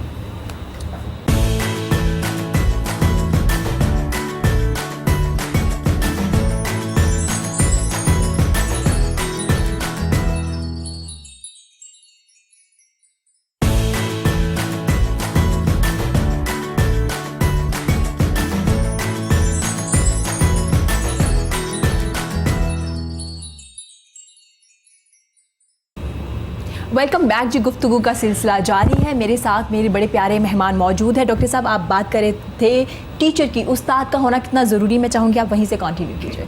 जी, मैं बात कर रहा था कि पहला उस्ताद माँ होती है, बिल्कुल। और माँ से बच्चा सीखता है। पुराने ज़माने में क्या था, जो हमारे मशाहिर हैं, जी। जब हम उनकी ज़िंदगियों का मुताला करते हैं तो माँ की तालीम के बाद बच्चा जाता था मकतब में। ठीक है। मकतब बाज़-औक़ात किसी मस्जिद में होता था, बाज़-औक़ात किसी के घर में होता था। ऐसे ही तो है। छोटे बच्चे वहाँ जाते थे। वहाँ 4 तालीमात दी जाती थी। एक अरबी और फ़ारसी, दूसरी रियाजी की तालीम वहाँ दी जाती थी, तीसरी ज़बान की तालीम दी जाती थी, और चौथी अखलाकियात की। देखिए अखलाकियात कितना अहम था। उसके बाद फिर बच्चा स्कूल में जाता था बिल्कुल और ऐसा फिर ही वो है। पढ़ता था। अब देखिए कि वो जो पहला पोर्शन है वो तो हमारी ज़िंदगियों से निकल गया। बिल्कुल ऐसा है। अब छोटा सा बच्चा होता है 2.5-3 साल का। जी बिल्कुल। उसको किसी ना किसी वो होम में, किसी स्कूल में छोड़ के आ जाते हैं माँ बाप। कि भी हमारी जिम्मेदारी ना हो, वो जाने बिल्कुल। और उनका काम जाने। जी। सो यहाँ एक बहुत बड़ा गैप आता जा रहा है। अब वो तवज्जो नहीं रही जो आज से 30-40 साल पहले माओ की थी, और जिसके नतीजे में हम कहा करते थे कि हम साया माँ जाया, क्योंकि माएँ एक जैसी थी। बिल्कुल। अब माओ के जो अंदाज हैं या उनकी जो तरजीहात चुके हैं हैं। वो तब्दील हो गई हैं। ठीक हो गया। अब देखिए, अज़हर जावेद साहब की जब हम माहनामा तख्लीक का जिक्र हुआ है, जी। जब हम इनकी ज़िंदगी को देखते हैं, मैं देखता हूँ, तो मुझे यूँ लगता है कि उनके जो पहले उस्ताद हैं वो अल्ताफ़ मशहदी थे। अल्ताफ़ मशहदी रोमांटिसिज्म जो हमारी रोमानी तहरीक है अदब की, उसमें बहुत नुमायाँ थे। ठीक है। जोश साहब थे, अख्तर शिरानी थे, अज़मतुल्लाह ख़ां थे, फिर उसके साथ सागिर निज़ामी थे, एहसान दानिश थे, अल्ताफ़ मशहदी थे। एहसान दानिश जोश बाद में तरक्की पसंद तहरीक में आए, पहले ये रोमांटिसिज्म में थे। ठीक है। तो वहाँ से जो इंसान सीखता है, सिर्फ स्कूल में नहीं सीखता, कॉलेज में नहीं सीखता, बल्कि ज़िंदगी के हर शोबे में वो लर्न कर रहा होता है, बिल्कुल सीख रहा सही होता है। और जब वो लर्न करता है, सीखता है, जैसे हम सीखते थे, टी हाउस में जाते, हमारे असातिज़ा बड़े लोग, इंतज़ार हुसैन, डॉक्टर सुहेल अहमद ख़ान जैसे लोग, मुज़फ़्फ़र अली सैयद जैसे लोग बैठे होते थे, तो हम भी कुर्सी खिसका के थोड़े से करीब हो जाते थे कि इनकी बातें तो सुने। बिल्कुल। आप यकीन जानिए, वो जब तक बैठे रहते हम बोलते नहीं थे, सिर्फ सुनते थे। सिर्फ सुनते थे। उनका एहतराम था और ये भी पता था कि ये कितने बड़े लोग हैं, हमें इस बात का शऊर था। सो उनकी गुफ्तगू से हम सीखते थे, वो उस्ताद थे। ज़रूरी नहीं है कि आप बाकायदा किसी के शागिर्द हो, जिससे भी आप लर्न कर रहे हैं। बिल्कुल। हज़रत अली ने फरमाया ना कि जिसने मुझे एक लफ्ज़ सिखाया मैं उसका ग़ुलाम हूँ। बिल्कुल ऐसा तो है। हम उनसे सीखते थे। आज क्या है, बड़ी अच्छी बात की कि आज जो नया लिखने वाला है या 2-4 चीज़ें लिख लेता है, वो मुशायरे में आता है, अपना कलाम सुनाता है और चला जाता है। फिर चला जाता है। अच्छा, उसे ठीक हो कोई गया। पता नहीं कि मेरे सीनियर्स बैठे हुए हैं, कौन लोग सामने हैं। अब एक और अहम बात वो ये है, कामरान साहब और सोहान साहब भी इससे इनके भी इल्म में है, नॉन जेन्युइन जो राइटर्स हैं वो भी फैले हुए हैं इस मुआशरे के अंदर। ठीक है। 2-3-4 मशीनें हैं पूरे शहर में जो लिख लिख कर देती हैं, और वो लोग मुशायरों में और तकरीबात में जाकर पढ़ते हैं। ठीक हो ये गया। ओपन सीक्रेट है जो सर आप फरमा आप रहे हैं। यकीन जानिए, और आप उससे बड़ा जुल्म अगला देखिए। सितम ये है कि हमारे नकाद, सिर्फ सोशल मीडिया का कसूर नहीं है, किताबों में, रिसालों में उन नॉन जेन्युइन राइटर्स पे, शायरों पे मज़ामीन लिखते हैं। मैंने बाकायदा 1-2 लोगों से गिला किया, हमारे बड़े नामवर लोग हैं। मैंने कहा पहले आप ये तस्दीक तो कर लिया करें, जिस पे आप मजमून लिख रहे हैं उसकी वो खुद भी लिखता है या लिखती है या नहीं। बिल्कुल। बड़ा इतना तो ज़रूरी है। कम अज़ कम यकीन कर लिया करें। आप किताब आती है, फ़ौरन एक मजमून लिख के किसी ना किसी रिसाले को भेज देते हैं। तो मैं ये तारीफ़ करूँगा तख्लीक की। तख्लीक ये नहीं है इसका कारनामा कि ये आज भी जो छप रहा है, ये भी एक अपनी जगह है मैं जी। लेकिन मैं कुछ सी और जाविये से देखता हूँ। ठीक है। बाज़ पर्चे ऐसे हैं जो अपने मुदीर की वफ़ात के बाद अपना मयार भी खो देते हैं, लेकिन तख्लीक ने अपना मयार नहीं खोया। वाह। बेशक। सोनान ने उस मयार को कायम रखा है जो उनके वालिद मोहतरम ने, अज़हर जावेद ने कायम किया था।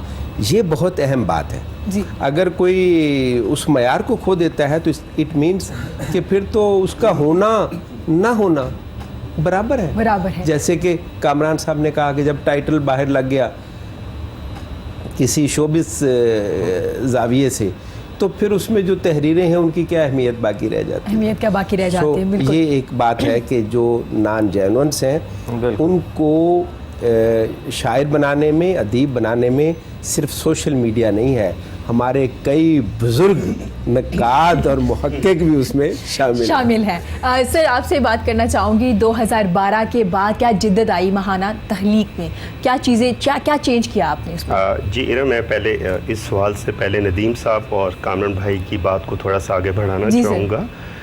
इन दोनों ने बिल्कुल बजा फरमाया कि नॉन जेन्युइन किस्म के जो राइटर्स, शायर और अदीब आ गए हैं, उसने अदब को बड़ा नुकसान पहुँचाया। और इसमें भी कोई शक नहीं है कि इन नॉन जेन्युइन जो अदीब और शायर हैं, इनको प्रमोट करने के लिए बेशुमार सिफारिशें की जाती हैं। बाकायदा ये देखे बगैर बहुत बड़े बड़े राइटर्स जो हैं उनकी किताब के दिबाचे लिख देते हैं और उसके लिए बड़ी सिफारिशें करवाई जाती है। जिस तरह इन्होंने फरमाया, हमने तख्लीक के मेयार को बरकरार उसी तरह रखा। अभी भी जब मुझे कोई चीज़ आती है तो हमने बाकायदा इसका एक पूरा पैनल बनाया हुआ है। जब जो चीज़ें भी आती हैं उनको पूरी ईमानदारी से देखा जाता है और अगर वो मेयार के मुताबिक है तो उसको शाया किया जाता है। ये नहीं है कि अगर किसी ने कोई बहुत बड़ा नाम अदब का है जिसकी हम एहतरामन भी उनका हम जो है किसी तरह उनको इनकार नहीं कर सकते, लेकिन उसके बावजूद भी हम किसी तरह भी मेयार पे कंप्रोमाइज़ नहीं करते। हालांकि ये बहुत बड़ा काम है, इसलिए मैं इसको बड़ा काम समझता हूँ कि इसमें आपको बेशुमार इख्तिलाफ राय का सामना करना पड़ता है और बेशुमार ऐसे अदीब और शायर दोस्त हैं बड़े सीनियर जो मुझसे सिर्फ शायद इसी बात पे खफा हों कि हमारी सिफारिश के ऊपर ये काम नहीं हुआ। तो एक तो मैं ये समझता हूँ कि अदब ने में जो है इस चीज़ ने अदब को बहुत नुकसान पहुँचाया। और नॉन जेन्युइन जिस तरह कामरान ने कहा कि जब कोई नॉन जेन्युइन शायर या अदीब आता है उसको भी ये पता होता है कि मैंने ज़्यादा से ज़्यादा एक किताब का लेबल ही अपने साथ लगवाना है, तो वो साहिब किताब बनने के बाद अपने आप को, कोई खातून है तो वो परवीन शाकर के मेयार पे अपने आप को समझना शुरू कर देती है और शायर है तो अमजद इस्लाम अमजद के मेयार पे। और इसका सबसे बड़ा इरम जो नुकसान हुआ है वो नुकसान ये हुआ है कि उन एक किताब आने के बाद जो सीनियर्स हैं उनकी रिस्पेक्ट ख़त्म हो जाती है और फिर उनकी जो है सिर्फ वो जो है उनकी नज़र में सिर्फ सीनियर्स की ये होती कि अगर मैं भी साहिब किताब हूँ, ये भी साहिब किताब, और वो अपनी शख्सियत की प्रमोशन पे लग जाते हैं, जबकि ऐसा बिल्कुल भी नहीं होना चाहिए। मेरा ख्याल है कि अगर कोई मैं ज़ाती तौर पर समझता हूँ 30-35 किताबों का भी मुसन्निफ़ है, ये बहुत ज़्यादा किताबों की मैं तादाद बता रहा हूँ, जबकि मैं कई ऐसे मुसन्निफ़ जानता हूँ जो कि 150-200 किताबों के भी मुसन्निफ़ हैं, उसके बावजूद में उनको देखा जाता है तो उसमें बहुत उनमें आज़ी है। तो मैं समझता हूँ कि ये नॉन जेन्युइन राइटर की और शायर की, अदीब की, मुसन्निफ़ की सबसे बड़ी पहचान ये है कि वो एक किताब अगर उसकी शाया हो जाती है तो वो अपने आप को बहुत बड़ा म्यारी शायर समझना शुरू कर देता है, हालांकि ऐसा नहीं होना चाहिए। बिल्कुल ऐसा। अब मैं आपके दूसरे सवाल के जवाब की तरफ फिर आता हूँ कि 2012 के बाद हमने तख्लीक में मज़ीद जिद्दत पैदा की। हमने एक अदबी एवार्ड, तख्लीक अदबी एवार्ड के नाम से शुरू किया, जो कि इस वक्त बहुत बड़ा एक अदबी मुकाम उसको मिल चुका है अदब में, और इस अवार्ड को हासिल करने के लिए तमाम शायर और अदीब पूरा साल इस इंतज़ार में होते हैं कि ये उनकी किस्मत का दरवाज़ा खुले और ये उनको दिया जाए। हमने ये 2012 से शुरू किया और अब तक हम माशाल्लाह 7 तख्लीक अवार्ड्स दे चुके हैं माशाल्लाह। और यहाँ मैं एक और बात जो बड़ी ख़ास है मैं रिकॉर्ड पे लाना चाहता हूँ कि ज़्यादातर हुकूमती सतह पर और जो बाकी अदबी तंजीमें काम कर रही हैं वो हमेशा उनकी अदबी खिदमात का अतराफ़ उनके मरने के बाद क्यों करती हैं, जबकि उनकी अदबी खिदमात का अतराफ़ उनकी ज़िंदगी में होना चाहिए। और खुदा का शुक्र है कि तख्लीक को ये एज़ाज़ हासिल है कि उन्होंने शफ़ी अकील साहब, कराची का एक बहुत बड़ा नाम, उनको 2012 में उनकी ज़िंदगी में ही एवार्ड दिया। उसके बाद डॉक्टर अनवर सदीद, जिनको मैं बबाए उर्दू के मुकाम पे समझता हूँ, 100 से ज़्यादा किताबों के वो मुसन्निफ़ है, उनको भी हमने उनकी ज़िंदगी में 2013 में तख्लीक अवार्ड दिया। और सबसे बड़ी मेरी खुशकिस्मती ये है कि जितने भी लेजेंड्स हैं उनको ये सारे अवार्ड्स बराह रास्त मैंने अपने हाथ से दिए। ज़बरदस्त। इसके आगे मैं चौरा से चलता हूँ तो 2014 में बानो कुसिया साहिबा को तख्लीक अवार्ड दिया गया, और ये मेरी खुशकिस्मती है या मेरे वालिद साहब की दुआओं का नतीजा है कि वो व्हील चेयर पे होने के बावजूद अवार्ड लेने वो तशरीफ़ लाई तख्लीक की तकरीब में, और उन्होंने कहा कि सुनान अज़हर जावेद साहब की मैं इतनी रिस्पेक्ट करती हूँ कि आप उनके बेटे नहीं मेरे बेटे हैं। तो मुझे आज भी ये अल्फाज उन लेजेंड्स के मेरे कानों में गूंजते हैं और मेरी आंखों में उस बिल्कुल आंसू आ गए कि जब वो व्हील चेयर पे अवार्ड लेने आई। और उस पूरी तकरीब में सबसे बड़ी उनकी खूबसूरती इन लेजेंड्स की ये है कि ये रवायात को लेके चलने वाले बंदे हैं, और वो पूरी 1 से 2 घंटे की तकरीब में उस व्हील चेयर पे बैठी रहीं और पूरी तकरीब अटेंड करने के बाद गई। तो 2014 में उनको मैंने अपने हाथ से अवार्ड दिया, जो मेरे लिए बहुत बड़े एजाज़ की बात, तो मैं इसको अपनी ज़िंदगी का हासिल समझता हूँ। बिल्कुल। और उसके बाद 2015 में हमने इस अवार्ड के दायरे कार को और वसी किया, इसको हम अमेरिका लेके गए, और फिर अमेरिका में एक ख़ातून है नईरा जहां साहिबा, उनको हमने 2015 में ये अवार्ड दिया। Very 2016 में हमने दोबारा कराची की एक बहुत अच्छी अफसाना निगार हैं अज़रा असगर साहिबा, उनको ये अवार्ड दिया गया। 2017 में ये अवार्ड हमने हसन अस्करी काज़मी साहब को दिया, जो कि 30 से 35 किताबों के मुसन्निफ़ हैं जी। और 2018 में जो आखिरी अवार्ड हमने दिया है वो हमने सरफराज सैयद साहब को दिया, जो कि औसाफ अखबार के जॉइंट एडिटर भी हैं। और मैं ये चीज़ भी रिकॉर्ड में लाना चाहता हूँ, क्योंकि हमने सीनियर अपने जितने भी सीनियर्स हैं उनकी रिस्पेक्ट हमने करनी है, बिल्कुल। उनकी जितनी चीज़ें हैं उनको हमने रिकॉर्ड पे लेके आना है। तो मैं इस चीज़ को भी रिकॉर्ड में लाना चाहता हूँ कि अभी अब तक वो कम से कम 13,000 अखबार के कॉलम्स लिख चुके हैं, जो कि एक रिकॉर्ड है। तो ये ऐसे लोग हैं, मैं 53 साल से कम से कम वो अदब के साथ वाबस्ता हैं, और 13,000 कॉलम्स लिखना कोई आसान काम नहीं आसान काम है, नहीं, ये बिल्कुल बहुत बड़ा काम है। ये वो लोग हैं जो पसे पर्दा रह के अदब की खिदमत कर रहे सर हैं। बहुत शुक्रिया आपका, आप अदब को इतना ज़्यादा प्रमोट कर रहे हैं, हम आपकी काविशों को सराहते हैं, आप किस तरह से प्रमोट कर रहे हैं अदब को, और ये बड़ा ज़रूरी है क्योंकि कहीं ना कहीं इन्हीं जरीदों की वजह से आज भी हमारा अदब हमें ज़िंदा है, जो हमें पता चलता है, जो हम नई जनरेशन जो पढ़ना चाहते हैं वो पढ़ रहे हैं। सर आप कुछ कहना चाह रहे थे, सर असातिज़ा की बात कर रहे थे।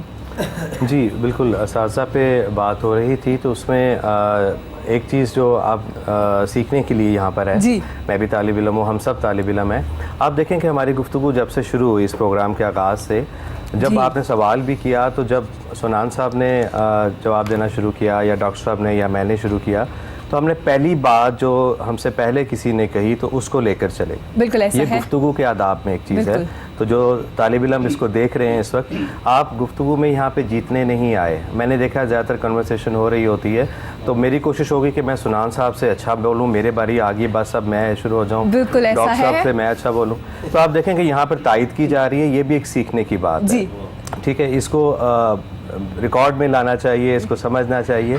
गुफ्तगू और जो उस्ताद है, पहला उस्ताद जब बात की सर ने माँ के बारे में, तो मेरी एक तहरीर, एक कोटेशन मैंने लिखी थी, तो मैं उसमें चाहूँगा कि डॉक्टर साहब और सुनान साहब की ख़ास तौर पे इस पर तवज्जो, और खलील भाई की भी, कि माँ के बारे में बात की है कि अगर नमाज पर इनाम का यकीन दिलाने वाली माँ अगर हो तो अल्लाह ताला आज भी जाए नमाज के नीचे शक्कर अता कर सकता है। वाह वाह, बहुत इसमें प्यारी कोई बात शक की नहीं। आपने। मुझे बताएं कि क्या अल्लाह ताला की वहदानियत, उसकी शान, उसकी ताकत, जी उसमें कहीं कमी आ सकती है? नहीं, अगर नहीं है तो माँ नहीं है वो। बिल्कुल। जब हज़रत बाबा फरीदगंज शकरगंज रहमतुल्लाह अलैह की वालदा, उन्हें ये वाक़या आपने सुना जी, होगा, वो बिल्कुल। कहती थी नमाज के लिए कि जब नमाज पढ़ोगे तो शक्कर इनाम में मिलेगा। बिल्कुल ऐसा तो ही। एक दफ़ा ऐसा नहीं हुआ भूल कि गई वो नहीं मैं रख रखना। सकी, तो नमाज पढ़ने पर अल्लाह ताला ने वो अता बारिश कर की। दिया। बिल्कुल। ठीक है, अता कर दिया। तो अगर आज की माँ भी यकीन दिलाए कि बेटा नमाज पढ़ोगे इनाम मिलेगा, तो क्या अल्लाह ताला की शान अता नहीं कर सकती? तो बिल्कुल बात ऐसा आ गई कि हम खुद, हमारी माएँ भी हैं कि हम उस तरफ इतनी पाबंद खुद नहीं है नमाज के, हम खुद इतने पाबंद नहीं हैं उस चीज़ के कि बिल्कुल। हम इस पर बात करें। और शख्सियत पे बात कर रहे थे, तालिब इल्मों की बात हो रही थी। देखिए हम सब आज तैयार होकर आए, मुझे पता है मैंने मॉर्निंग शो में जाना है, मैंने बेशुमार लोगों को मैसेजेस भी किए, फैमिलीज भी देख रही हैं, जी। हम सब के स्टूडेंट्स भी देख रहे होंगे, फेसबुक पे भी तस्वीर बड़ी प्यारी सुनान भाई ने लगाई भी हुई है।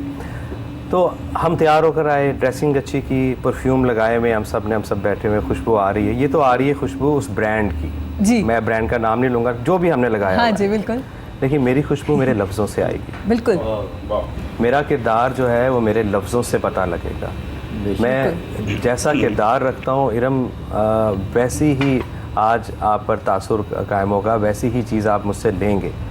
अब परफ्यूम की जो खुशबू है वो उस ब्रांड की है, वो मेरे पास से आ रही है, लेकिन मेरी नहीं है। मेरी खुशबू क्या है?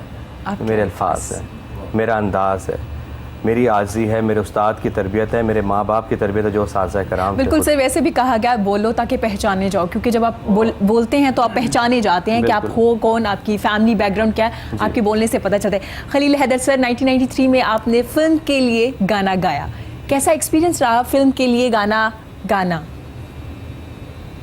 फिल्म के लिए बस उस वक्त थोड़ी नैया डूब रही थी फिल्म की, अच्छा, तो आपने बचाने की कोशिश की। अनहोनी फिल्म एक बनी थी रज़ा मीर साहब। सर जिस फिल्म का नाम अनहोनी हो, आप अनहोनी। देखिए उस फिल्म का क्या होगा। फिल्म भी अनहोनी, रज़ा मीर साहब ने जी मुझे बुलाया, तो गाना उस स्टाइल का था, थोड़ा मेहदी हसन खान साहब जी वो जैसे वो गाते थे, तो उन्होंने कहा कि चलें ये बच्चा है, इसको ट्राई करते हैं। तो वो एक गीत बनाया जुल्फ़कार अली अतरे साहब ने, तो उसमें मैंने गाया। तो फिर फिल्म उस वक्त हालात बहुत ख़राब थे, फिल्मों में चांस नहीं पे ज़्यादा बना, तो इतनी सी है दास्तां। ठीक हो गया सर, तो मैं चाहूँगी आप अपनी खूबसूरत सी आवाज़ में अपनी खूबसूरत सी आप कह रहे थे मोहसिन नकवी?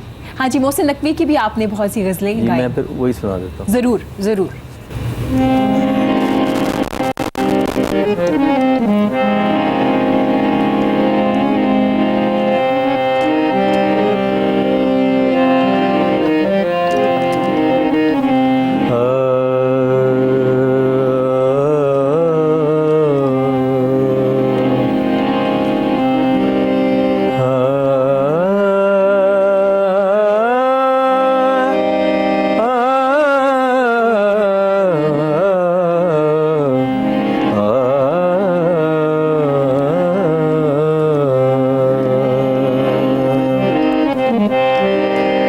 जब तक तेरे हम सफ़र रहे, हम खुद से भी बेखबर रहे। क्या तेरे बगैर जिंदगी है, कहने को तो दिन गुजर रहे। सफ़र तन्हा नहीं करते, सुनो ऐसा नहीं करते। सफ़र तन्हा नहीं करते, सुनो ऐसा नहीं करते। सफ़र तन्हा नहीं करते।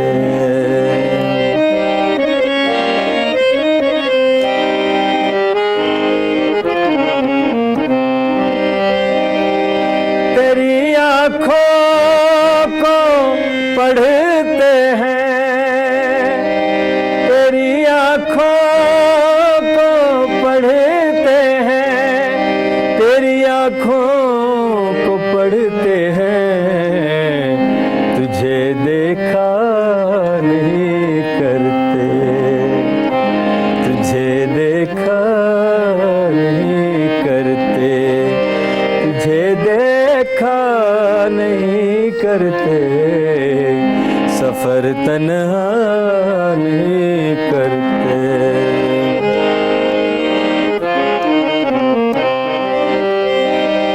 जिसे शफ़ाफ़ रखना हो, जिसे शफ़ाफ़ रखना हो, जिसे शफ़ाफ़ रखना हो, उसे मैला नहीं करते, उसे मैला नहीं करते, उसे मैला नहीं करते। सफ़र तन्हा नहीं करते।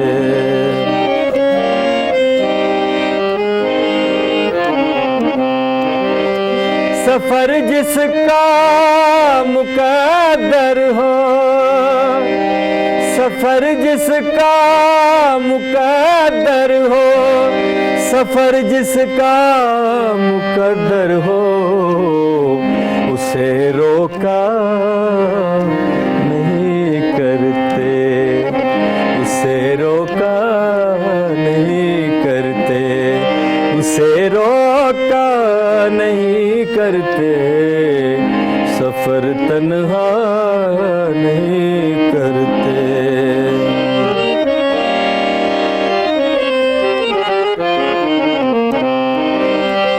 तेरी आँखें इजाज़त दे, तेरी आँखें इजाज़त दे, तेरी आँखें इजाज़त दे, तो हम क्या क्या नहीं करते,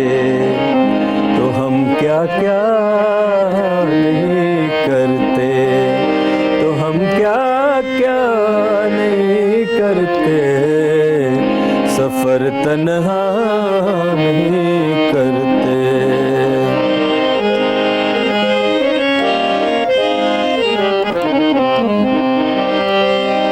सहर से पूछ लो मोहसिन, सहर से पूछ लो मोहसिन, सहर से पूछ लो मोहसिन कि हम सोया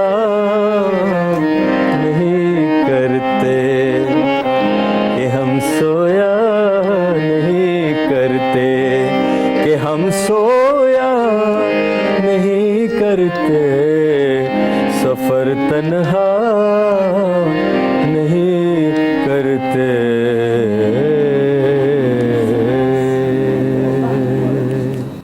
very nice sir. Mohsin Naqvi साहब की गज़ल है सर। कोई ऐसे शायर जिनकी गज़ल गाते हुए आपको डर लगा हो कि अच्छा मैं अब पता नहीं इंसाफ कर पाऊंगा या नहीं? वो अभी तो हज़रत जावेद साहब जो जी, इनका स्टाइल शुक्र है कि वो नासिर काज़मी स्टाइल जैसे वो सिंपल सिंपल अल्फाज जो थे ना, नहीं तो मुनीर नियाज़ी साहब को गाना बंदे को समझ आ जाती। गालिब हैं, फिर अपना मीर तकी मीर, बिल्कुल। बड़े शायर। तो अज़हर जावेद साहब तो मेरे वो इस तरह के फेवरेट बनते जा रहे हैं शायद, जी। कि वो बड़ा सिंपल और अपनी आवाज़, अपनी जो है ना मकसद, जो उनका जो तजर्बा बयान करना आसान लफ्ज़ों में, तो मुश्किल भी पड़ती है बड़े शायरों को। मुनीर नियाज़ी, अमजद का मैं एक इंटरव्यू देख रही हूँ, उन्होंने कहा कि मेरी गज़ल गुलाम अली गा रहे थे, तो जैसे वो गा के निकले ना तो मैंने उन्हें रोक लिया कि ये एंड पे क्या किया था, ये वर्ड चेंज क्यों किया, मेरे तो ये नहीं है। तो माफ़ी मांगते हुए कहते हैं कि जनाब वो लोगों को समझ नहीं आती ना, काफ़ी मुश्किल से, तो मैंने इनको चेंज कर लिया। मैंने इससे पूछा आपसे, तो क्या कभी आपके साथ भी ऐसा हुआ, कभी आपने भी चेंज किया किसी गज़ल को? नहीं, कभी जुर्रत नहीं की जी? नहीं, बल्कि हम फ़ोन करके ना, मैं खालिद शरीफ साहब को फ़ोन कर लेता था, मोहसिन नकवी साहब को, अयूब खान साहब के, सर इसका इस सही तलफ़ुज़ क्या है, ज़बरदस्त पूछ के, क्योंकि बड़े शायर को आपने अगर उसका गलत कर दिया, उसकी सारी मेहनत आपने उसको बिल्कुल ऐसा ही है। तो उससे अच्छा है कि उसकी अदायगी पूछ लें। पूछने में हर्ज नहीं है। कई लोग नहीं पूछते, क्योंकि लिखने में अक्सर, बिल्कुल लिखने में अक्सर ज़ेर ज़बर पेश, इसको मतलब पढ़ना है या उसको पढ़ना, ज़बर नहीं है, पूछ लेता हूँ कि इस पढ़ना है या उस पढ़ना। अच्छा सर, पूछना ज़रूरी भी है क्योंकि हम बिलोंग करते हैं मुख्तलिफ इलाकों से, एक्सेंट चेंज होता है ना हर इलाके का, तो बेहतर यही है कि जिसने लिखा है उससे पूछ लीजिए, बेहतर हो जाता है। वैसे उर्दू का चेंज नहीं होता। नहीं सर, वो आपका एक्सेंट चेंज होता है ना, तो लोग अपने मुताबिक थोड़ा सा वो कर लेते हैं। उर्दू का तलफ़ुज़ लाहौर में भी वही है, दिल्ली में भी वही है, कलकत्ता में भी वही है, तुर्की में भी वही है। सर ये मेहदी हसन साहब का, जी जरूर जरूर, मेहदी हसन साहब में यही खूबी थी जिसकी खलील ने बात की, तलफ़ुज़ बड़ा मजबूत था। बिल्कुल बिल्कुल, वो हमारे यहाँ बहुत कम गुलकारों को नसीब हुआ है, और इंडिया में वो जगजीत का तलफ़ुज़ वो उनको फॉलो, चुनाचे दोनों को कामयाबी मिली गज़ल की गायन। ज़बरदस्त। सर आपकी पहली बुक शायरी 1998 में आई, चांद मेरा सफ़र, इस बुक के बारे में, मेरा हम सफ़र सर इस बारे में थोड़ा सा बताइएगा, बुक के बारे में भी, और हमें कुछ सुनाइए, क्योंकि हमने गज़ल तो सुनी, अब आपकी शायरी भी सुनेंगे। जी शायरी तो मैं पहले से, मैं अक्सर कहता हूँ कि शायरी मेरी पहली मोहब्बत है, बल्कि उसके दिबाचे में भी यही है। लेकिन वो पहली मोहब्बत जो होती है ना, उसका अंजाम अच्छा नहीं होता। उसके बाद जो मैंने मोहब्बतें की, मसलन मैं ड्रामे की तरफ आ गया जिसका जिक्र हुआ, टेलीविज़न के लिए मैंने बहुत ड्रामे लिखे, उसके बाद कॉलम निगारी की, फिर मकालमा निगारी के हवाले से काम किया, जो मेरी किताब भी छपी हुई है हम कलाम के नाम से। तो ये सारी मोहब्बतें करने के बाद फिर मैं अपनी पहली मोहब्बत की तरफ लौटा हूँ क्योंकि वो सबसे मजबूत होती है। तो दूसरा जो मेरा शेरी मजमुआ है वो है रात ढलती नहीं, बिल्कुल, जो जिसे बहुत पजीराई हासिल हुई है, और बैरून मुल्क से भी और मुल्क के अंदर भी बड़े बड़े जो हमारे लिखने वाले हैं, उन्होंने उसके हवाले से मुझ पर मज़ामीन भी लिखे हैं, और ज़ाती तौर पर भी मुझे इससे अपनी राय से आगाह किया है।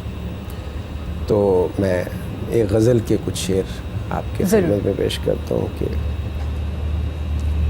वो है या माहताब पानी में, वो है या माहताब पानी में, खिल रहा है गुलाब पानी में। वो है या माहताब पानी में, खिल रहा है गुलाब पानी में। वाह। और झील रोशन हुई किनारों तक। यहाँ भी उस्ताद वाली बात है, जब शाह शम्स तबरेज़ रहमतुल्लाह अलैह मौलाना रूम से मिले, वाह बहुत खूब। झील रोशन हुई किनारों तक, किसने रखी किताब पानी में। वाह और इश्क है ये शुमारियात नहीं, वाह। इश्क है ये शुमारियात नहीं, फेंक दो सब हिसाब पानी में। वाह बहुत खूब। इश्क है ये शुमारियात नहीं, फेंक दो सब हिसाब पानी में। और उसको एहसान क्या जता बैठा, वाह। उसको एहसान क्या जता बैठा, बह गया सब सवाब पानी में। पानी बहुत खूब। उसको एहसान क्या जता बैठा, बह गया सब सवाब पानी में।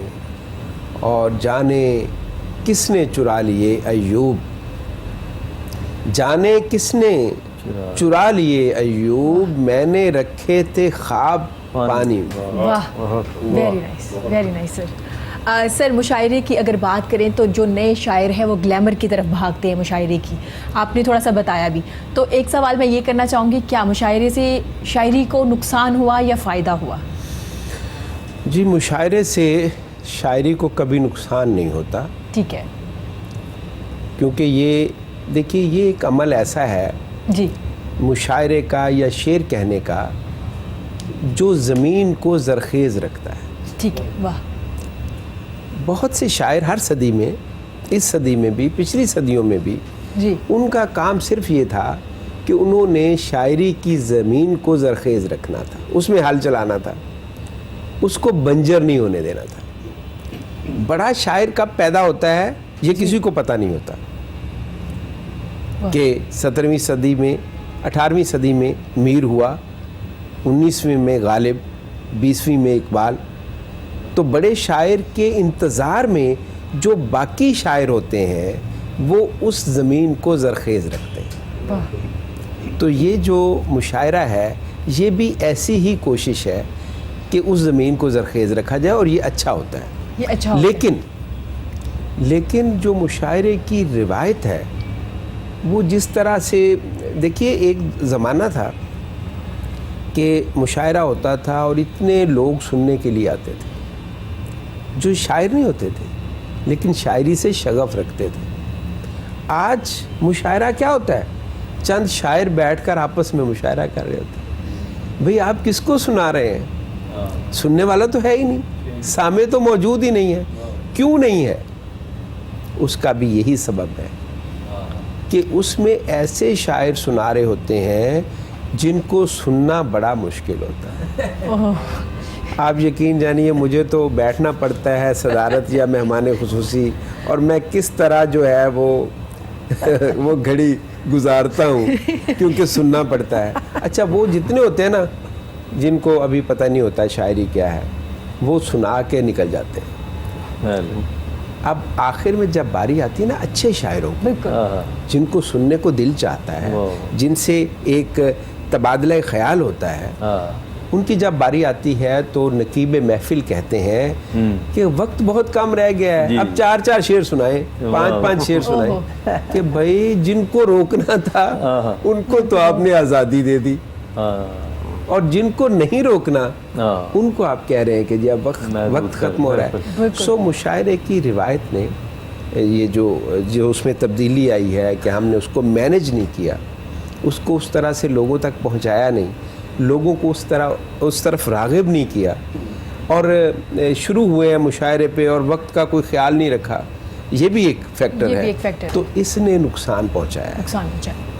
तो मैं समझता हूँ कि इस पे तवज्जो देने की ज़रूरत है। अच्छा सर, कहा जाता है कि ज़्यादा किताबें पढ़ने से बेहतर है एक बड़े शायर की महफिल में बैठना, उसकी सोहबत में बैठना, तो ऐसा ही है? जी बिल्कुल, इसमें क्या शक है।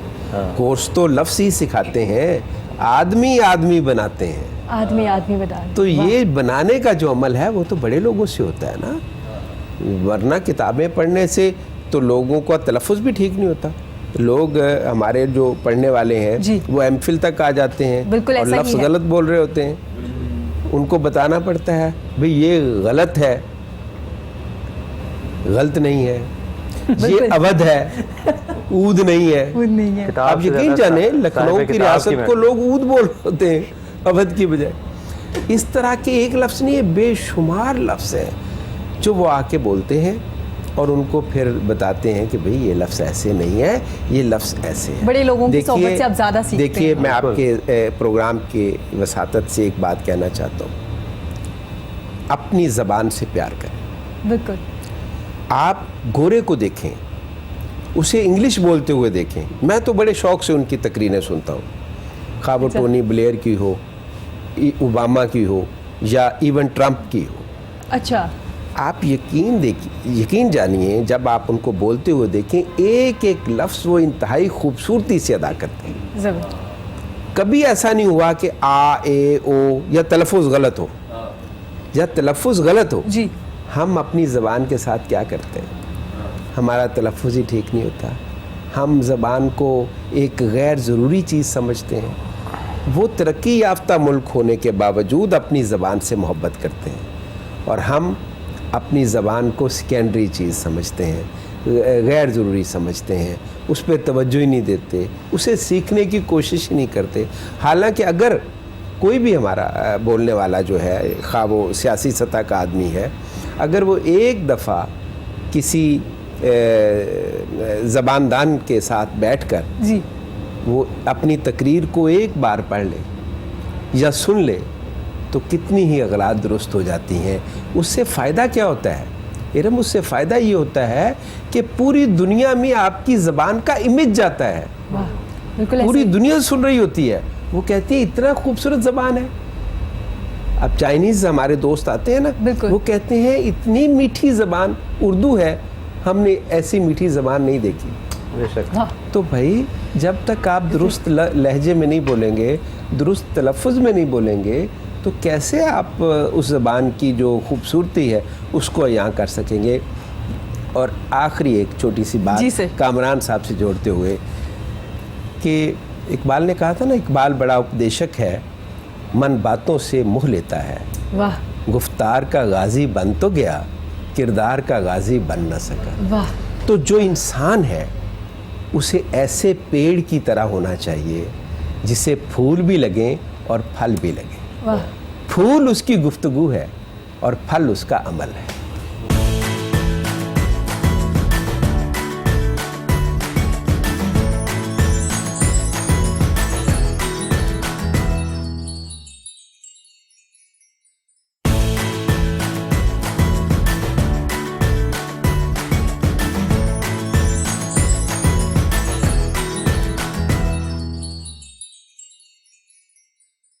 सर, आपके जो महाना तख्लीक है उसकी तादाद जो छप रही है उसमें कमी आई 2012 के बाद, या नहीं उतनी ही तादाद है या ज़्यादा हो गई है? नहीं इरम, इसकी तादाद में वक्त के साथ साथ रीडरशिप में भी इजाफा जी। होता है और इसके शाया करने की तादाद में भी इजाफा होता है। जी। तो जो 2012 के बाद से है, बल्कि इसको पहले भी ये बैनुल-अक़वामी तौर पे एक बहुत बड़ा जरीदा समझा जाता है। जी। और जहाँ जहाँ पूरी दुनिया में उर्दू पढ़ी जाती है और समझी जाती है, वहाँ ये जरीदा जाता है। इसकी तादाद में 2012 के बाद से मज़ीद इजाफा हुआ इसमें। और मैं इसी प्लेटफॉर्म पे आप सब दोस्तों की इजाज़त से इरम को एक तख्लीक जो हमारा गोल्डन जुबली था वो पेश करना चाहूँगा। बहुत शुक्रिया तो सर। आप खलील हैदर साहब की इजाज़त से, बहुत डॉक्टर शुक्रिया अयूब नदीम सर। साहब की इजाज़त से और कामरान साहब की, बिल्कुल ताकि सर। मैं आगाज़ इरम से करता हूँ ताकि ये भी अदब की तरफ बहुत मुकम्मल शुक्रिया तौर पर सर। रागिब ये करें। बड़ी तो ऑनर ये की हमारा बात है। बहुत गोल्डन शुक्रिया जुबली सर। है जो कि एक बहुत हिस्टोरिकल मेरे लिए एक मुकाम है कि मैं इसको मुसलसल जो है इसकी शायद मुकम्मल कर सकूँ। बहुत शुक्रिया सर, मेरे लिए बड़ी ऑनर की बात है। Thank बहुत you. शुक्रिया सर। सर, मैं चाहूँगी आप मैं सिफारिश ही कह सकती हूँ, एक करना चाहूँगी कि आप नए कपड़े पहन के गुजारिश करके कि नए कपड़े पहन के जाऊँ कहाँ, ज़रूर सुनाइएगा हमें। ये खलील साहब से ये भी पूछिएगा कि ये जो गज़ल इन्होंने जो पढ़ी थी, नए कपड़े बदल के जाऊँ कहाँ, ये जी। शादी से पहले की थी या बाद में भी? बाद अभी में तक थी। अभी भी इसी तरह से पढ़ते हैं इसको? नासिर काज़मी जी, अल्लाह उनको जी। गरीब रहमत करे, वो ना लिखते तो शायद नाम भी ना होता मेरा। वाह वाह, क्योंकि नासिर काज़मी। वो गज़ल आला उनकी सभी गज़लें सब अच्छे लोगों ने गाई, बिल्कुल, ये मेरे लिए बची हुई थी। वाह वाह, बस ये माँ बाप की दुआएं, ये भी अदब है। बची हुई है नासिर बुजुर्गों की काज़मी। दुआएं। क्या बात है। Sir please.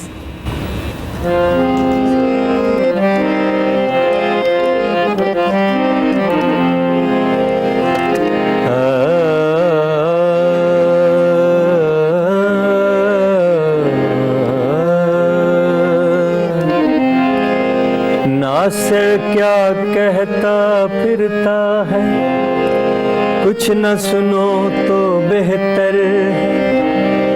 दीवाना है दीवाने के, मुँह न लगो तो बेहतर है। कपड़े बदल कर बाल बना कर कहाँ चले हो किसके लिए? रात बहुत काली है नासिर, घर में रहो तो बेहतर है। नए कपड़े बदल कर जाऊं कहाँ, और बाल बनाऊं किसके लिए? वो शख्स तो शहर ही छोड़ गया, वो शख्स तो शहर ही छोड़ गया। मैं बाहर जाऊं किसके लिए? नए कपड़े बदल कर जाऊं कहाँ?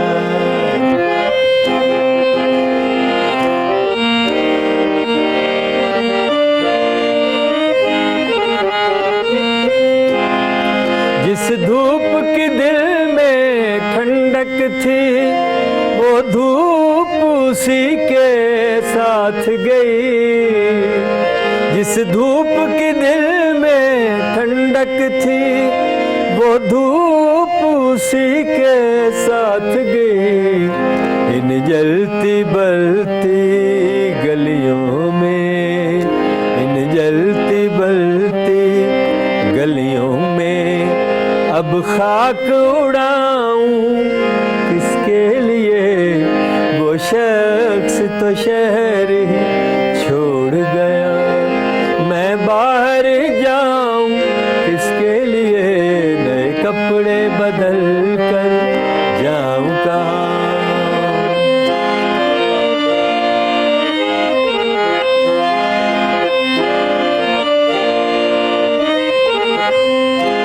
वो शहर में था तो उसके लिए औरों से भी मिलना पड़ता था। वो शहर में था तो उसके लिए औरों से भी मिलना पड़ता था। अब ऐसे वैसे लोगों के, अब ऐसे वैसे लोगों के मैं नाज उठाऊं किसके लिए? वो शख्स तो शहर छोड़ गया। मैं बाहर जाऊं किसके लिए? नए कपड़े बदल कर जाऊं कहाँ?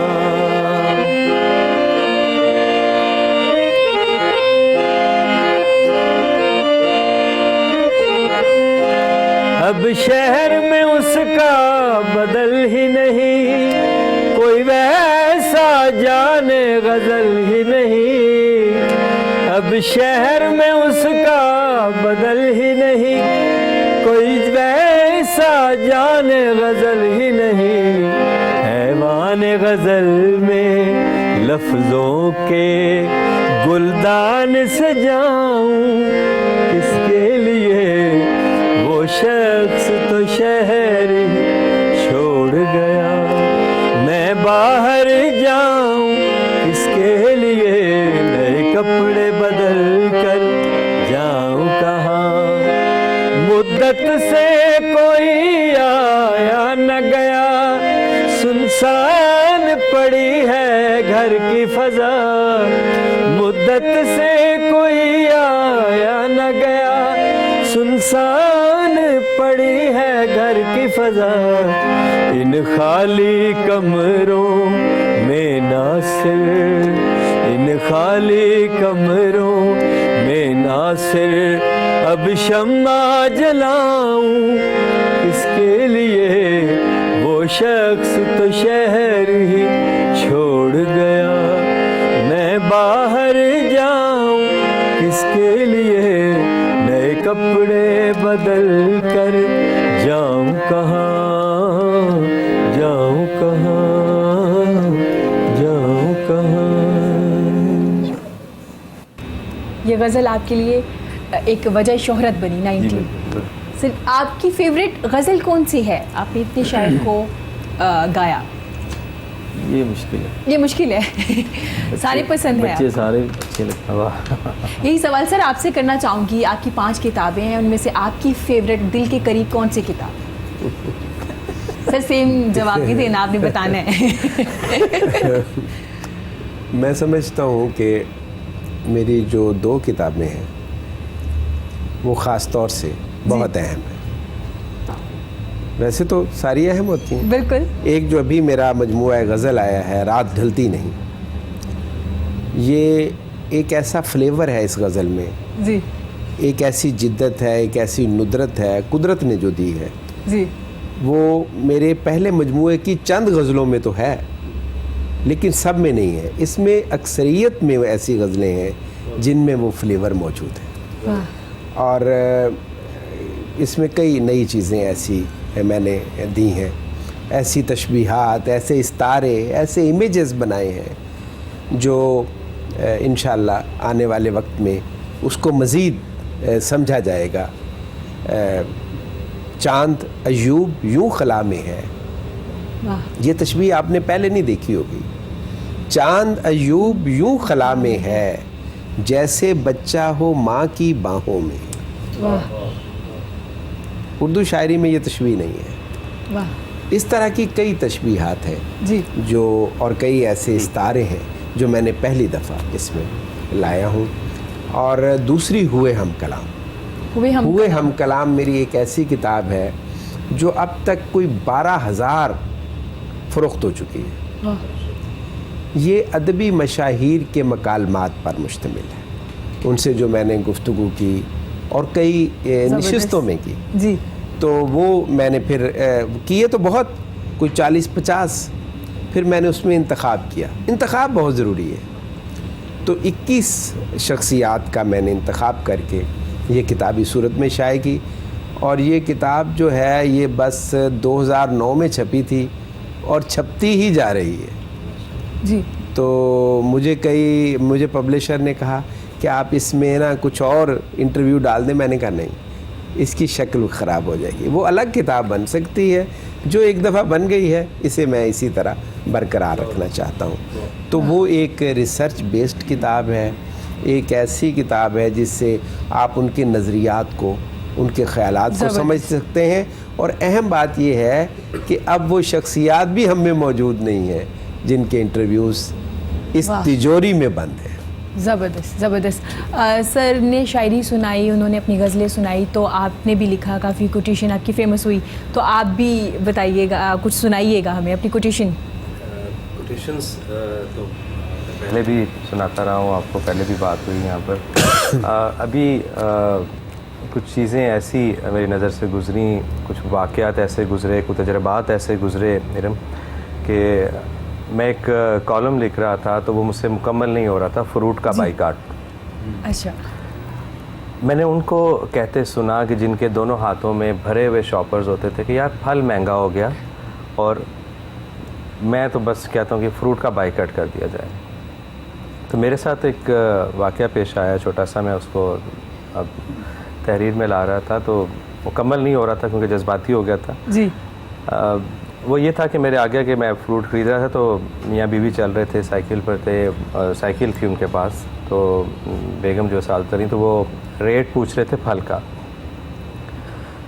का रेट पूछते हुए उन्होंने ये कहा, साथ ही पहले सेब की बात की जी तो बेगम कहती ए रहन दो। फिर बात दूसरे फल पे आई, अच्छा नहीं ठीक है।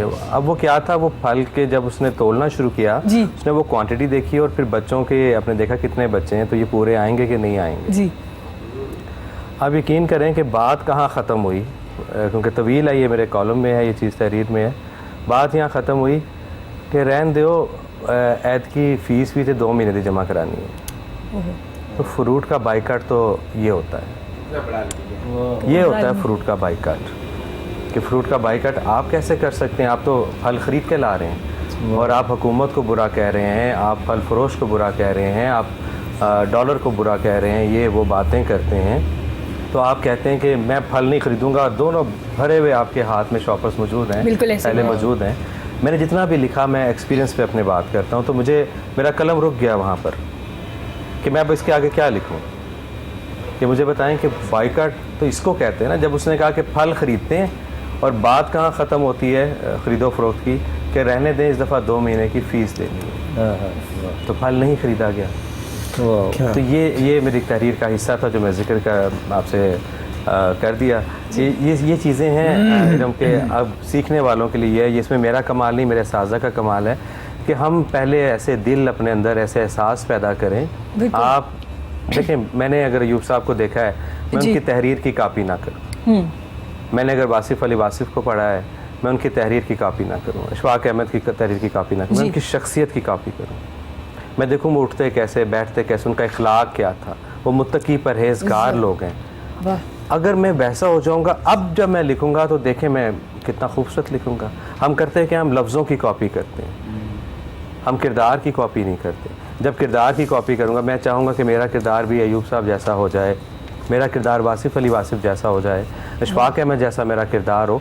जब मेरा किरदार में पाकीज़गी आ जाएगी, मेरे किरदार में सफाई आ जाएगी, आप देखें तहरीर देखें कितनी खूबसूरत हो जाएगी। बड़े जो राइटर्स थे, बड़े लोग, जैसे बड़े लोग, उनका कद कोई 12 फुट नहीं था। वो बड़े लोग कौन से हैं? अब स्माइल आई है डॉक्टर साहब के चेहरे पे भी।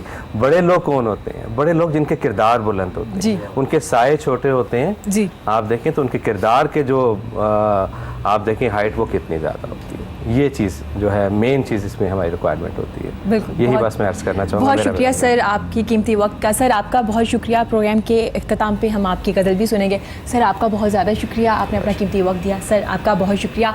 नाजरीन, एक अफसोसनाक वाक़या पेश आया। कराची से लाहौर आते हुए रेलगाड़ी में सिलेंडर फटने से आग लग गई। एक छोटी सी लापरवाही से इतना बड़ा हादसा पेश आ गया।